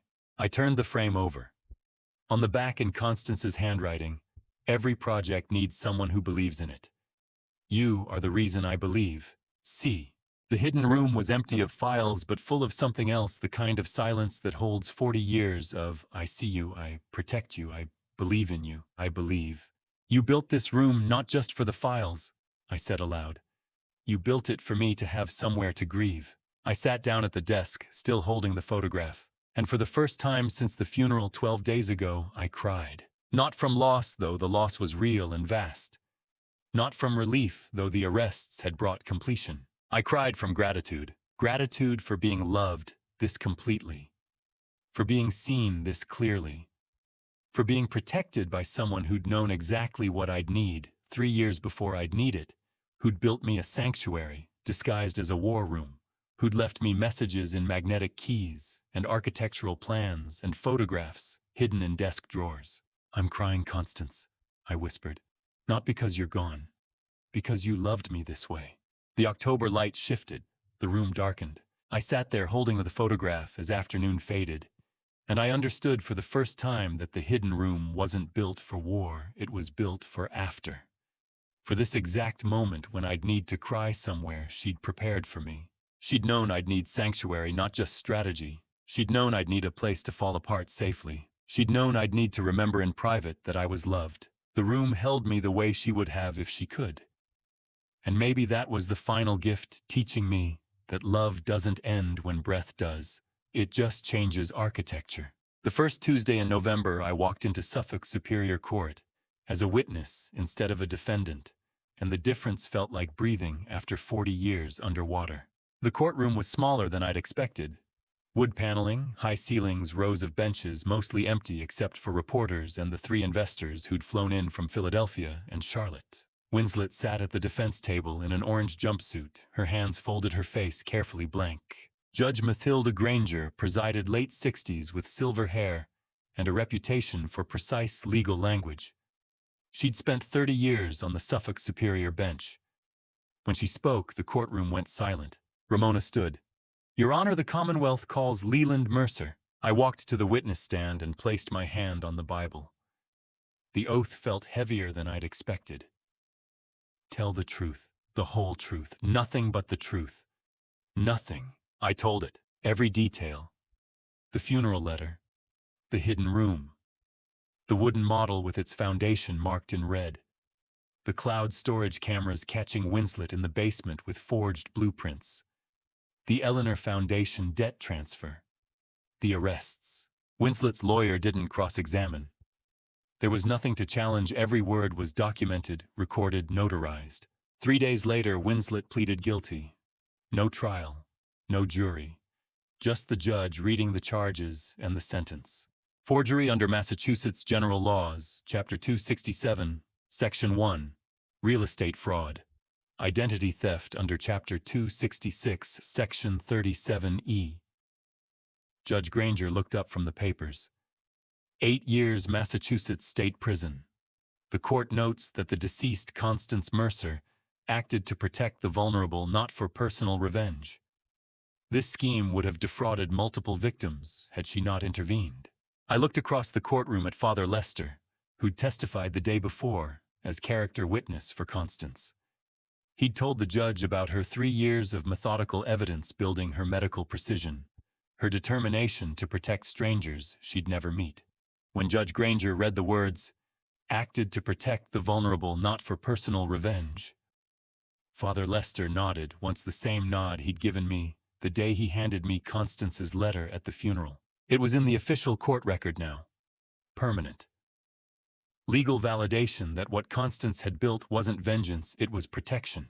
Harold Fitch received an emergency suspension from the Massachusetts Board of Bar Overseers 2 weeks later, pending a full disciplinary investigation into his role in the fraudulent property transaction.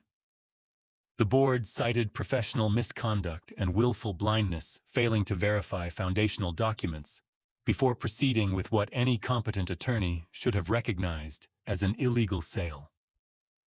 Disbarment proceedings were expected to follow. December brought Lamar's federal trial at the U.S. District Court. Different building, different charges, different judge. Roland Kemp presided, a federal judge in his mid-50s with a background in securities law. He'd seen enough wire fraud cases to recognize patterns. Morrison prosecuted with the methodical precision of someone who had $14 million in documented evidence. Bank records, wire transfers, offshore accounts, email chains discussing investor targets. Lamar's defense tried to argue he'd been manipulated by Winslet. The jury deliberated for 90 minutes. Guilty on all counts. Judge Kemp read the sentence without expression. Wire fraud under Title 18, United States Code, Section 1343. Conspiracy to commit securities fraud under Section 371. The defendant exploited trust-routed funds through offshore accounts, and when caught immediately betrayed his co-conspirator. 10 years federal prison. The entire amount, every dollar of the stolen funds, was confiscated and returned to Marcus Devereaux, Priya Caldwell, and Eugene Frost. They'd come to Boston as victims. They left whole. I testified at Lamar's trial too. Harder than Winslet's somehow. He was still my son even after everything. But when the prosecutor asked if I'd known about the fraud before Constance's letter, I looked at Lamar and told the truth. No. She protected me from knowing until she'd built a system to stop them. Lamar didn't look at me. Not once during the entire trial. 2 weeks before Christmas, Stellan called and asked me to visit his office.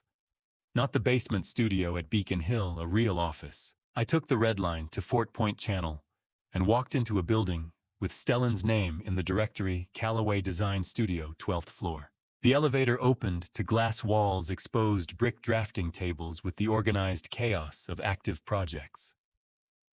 3 young architects worked at computers. The view overlooked Boston Harbor.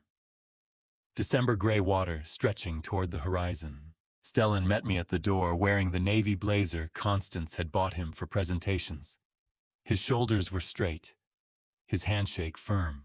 3 major contracts since October, he said, leading me to his private office. The name Callaway means something again. It means integrity. I stood at his window overlooking the harbor, watching December snow begin to fall, and I realized Constance's best architecture wasn't the mansion or the firm. It was the son she'd raised to build spaces that protect people. I want to show you something. Stellan unrolled a blueprint across his desk. New project, Community Center for Roxbury District. The design was beautiful Victorian elements from Beacon Hill, reimagined with modern sustainability. Solar panels integrated into mansard rooflines. Curved windows that would let light flood the interior.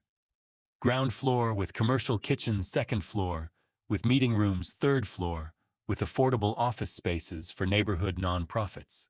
And in the corner, in Stellan's careful architectural lettering, Project Constance. I named it after her, he said quietly.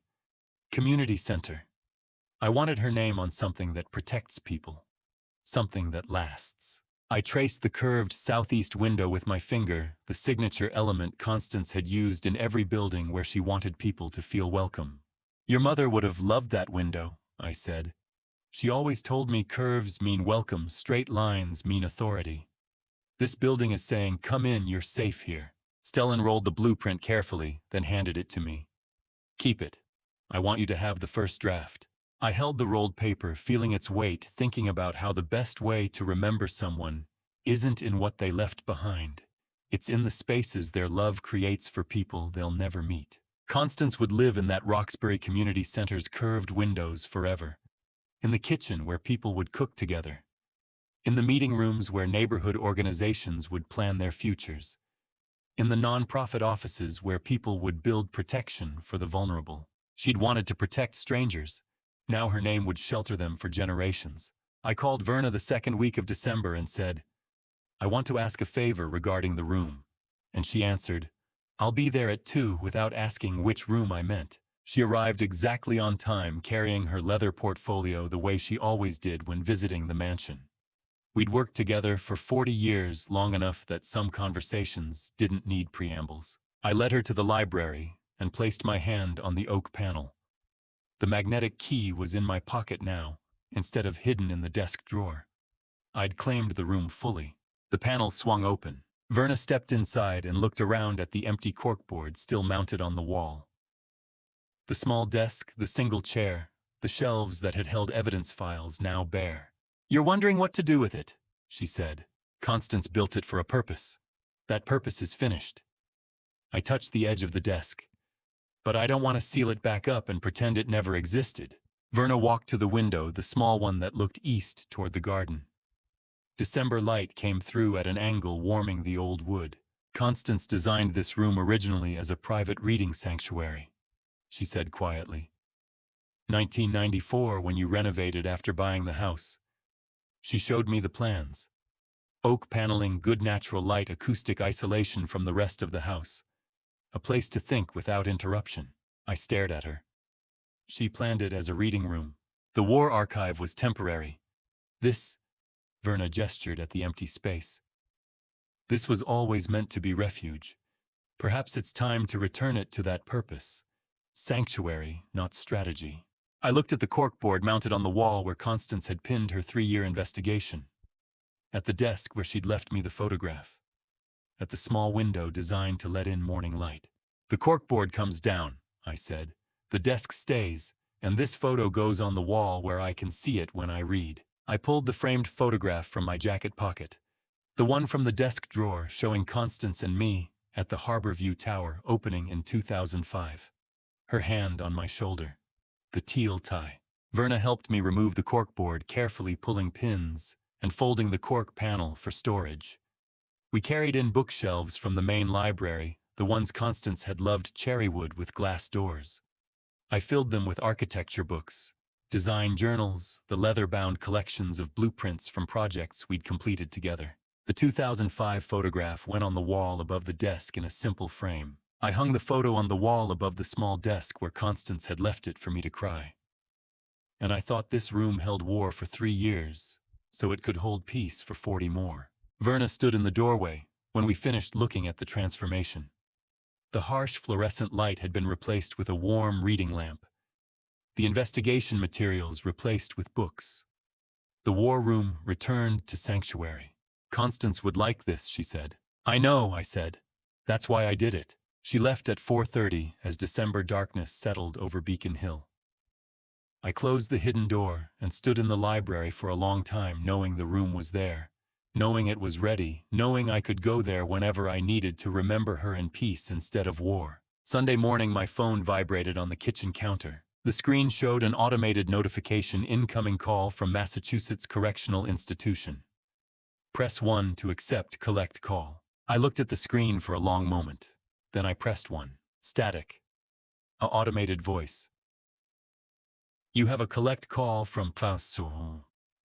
Winslet's voice inserted Winslet Mercer. The automated voice continued. "An inmate at Massachusetts Correctional Institution, Framingham. This call may be recorded and monitored. Press 1 to accept." I pressed 1. "Hello." Winslet's voice was completely different. Not sharp. Not calculated. Flat, with the exhaustion of someone who'd spent 8 weeks in prison understanding what 8 years meant. "Hello," I said. Silence. Then, "I'm not calling to beg or apologize. I know those don't mean anything." I waited. "I need to know." Her voice caught. How long did she know? I understood immediately. About Constance knowing the fraud. About being watched. About the 3-year operation. "From the first day you stepped into this house," I said. Constance was a lawyer for 30 years. She read people by contract, not by emotion. She knew. Silence stretched so long I thought she'd hung up. 3 years, Winslet finally said. She watched me for 3 years. She documented you for 3 years, I corrected. She'd already seen who you were on day one. The rest was just evidence. She should have told me straight. Winslet's voice hardened slightly, the old defensiveness surfacing. Confronted me. Given me a chance to. She did tell you straight. Every day. I looked through the kitchen window at the December garden, at the winter hellebores. Constance had planted 3 years ago, when she'd started building the evidence files. They bloomed white against the snow, the only flowers brave enough to open in cold. Constance told you who she was in every conversation, in every boundary she set, in every question she asked. That was your choice to ignore it. Another long silence. I thought she was weak, Winslet whispered. Old, sick. She was dying, I said. That's different from weak. I looked at the hellebores blooming in snow, when everything else surrendered to cold. And I heard Constance's voice from 3 Decembers ago when she'd planted them. These bloom in winter. When everything else gives up, these open. That's not stubbornness, it's design. I have to go, Winslet said abruptly. Thank you for answering. The line went dead. I set the phone down on the counter and stood at the kitchen window, watching December morning light catch the white hellebore blooms Constance had planted, knowing she'd never see them flower. Winslet had finally asked the question, how long did she know? And the answer was the same as the flowers from the very beginning. Constance saw what would bloom in winter. She'd planted protection 3 years early, knowing exactly when it would be needed, knowing exactly what it would stop. The hellebores opened wider in the cold morning sun, doing exactly what they'd been designed to do. Constance had designed everything to do exactly what it needed to do. The hidden room, the evidence files, the Eleanor Foundation, the winter flowers, even me. The doorbell rang late December evening, and I knew before opening it would be Stellan carrying peach cobbler from the corner bakery Constance used to walk to every Sunday morning. I was right. He stood on the steps holding a white pastry box tied with string, the same kind Constance used to bring home still warm, insisting we eat it immediately because cobbler was meant to be eaten the day it was baked. I brought peach cobbler, Stellan said. From that corner bakery Mom used to walk to every Sunday. The owner remembered her, asked how she was doing. I took the box. What did you tell him? That she's still teaching us things. He stepped inside, removing his coat. Even now. We walked to the library, and I did something I hadn't done yet. I opened the hidden room with Stellan present. He'd known it existed, of course. He'd seen it during the arrests. But this was different. This was invitation. The room looked exactly as Verna and I had left it. Bookshelves lined with architecture journals. The small desk. The 2005 photograph of Constance and me on the wall, her hand on my shoulder. Stellan stood in the doorway for a long moment, looking at the space his mother had designed, first for peace, then for war, then for peace again. She always did like transformations, he said quietly. We spread the final project Constance design across the desk, the full architectural blueprint for the Roxbury Community Center. Stellan had refined it since showing me the first draft. The curved windows were perfect now, exactly the angle Constance would have chosen. The ground floor kitchen had been expanded. The third floor non-profit offices had been reconfigured for better natural light. Groundbreaking is March, he said. If weather permits, opening ceremony next December. I traced the foundation lines with my finger. Solid, precise, protected. Do you want to be listed as co-designer? Stellan asked. You taught me everything about structural integrity. This building stands because of what you taught me. I looked at the 2005 photograph on the wall. Constance's hand on my shoulder at the Harborview Tower opening. The 30th building we'd designed together. Her last major project before she'd shifted her practice to legal consulting. No, I said. This project belongs to you and Mom. I just need an invitation to the opening. Stellan nodded. Front row, reserved seat. We opened the pastry box and ate cold peach cobbler directly from the container with 2 forks Stellan had brought from the kitchen, sitting in the room Constance had built for war and peace. And I realized silence with your son is one of the finest structures a parent can leave behind. Not the silence of absence or anger, but the silence of understanding so complete that words become optional. The next morning I drove to Mount Auburn Cemetery before Boston woke. December had been kinder than October. The oaks were still bare, but the morning sun was soft instead of hidden behind rain clouds. No downpour, no cold wind, just quiet winter light on old gravestones. I brought white daisies, the same flowers that had covered Constance's casket 2 months ago. They were harder to find in December, but I'd called ahead. Her headstone was simple. We'd chosen it together 3 years ago when she'd been planning everything. Constance Eleanor Mercer, 1962 to 2024. Architect, lawyer, protector. I placed the daisies at the base and sat down on the cold ground beside the grave. "You built a perfect project, Constance," I said aloud. "Not a single crack. Everything held exactly as you designed it." I recounted the entire operation. Verna delivering the wooden model. Zelma's forensic accounting. The cloud cameras catching Winslet in the basement. The Eleanor Foundation debt transfer. Ramona's prosecution. The trials. 8 years state prison. 10 years federal prison. All the money returned to the 3 investors. "Judge Granger put it in the official record," I said. "You acted to protect the vulnerable, not for personal revenge. It's permanent now. Legal documentation of exactly who you were." A bird called from somewhere in the oak trees. The December sun warmed the headstone where October rain had chilled it. The December sun on Constance's headstone was soft, where October rain had been cold, and I understood that grief changes temperature, but never disappears. It just learns to bloom like hellebores in winter. "Stellan named his Roxbury Community Center after you," I continued.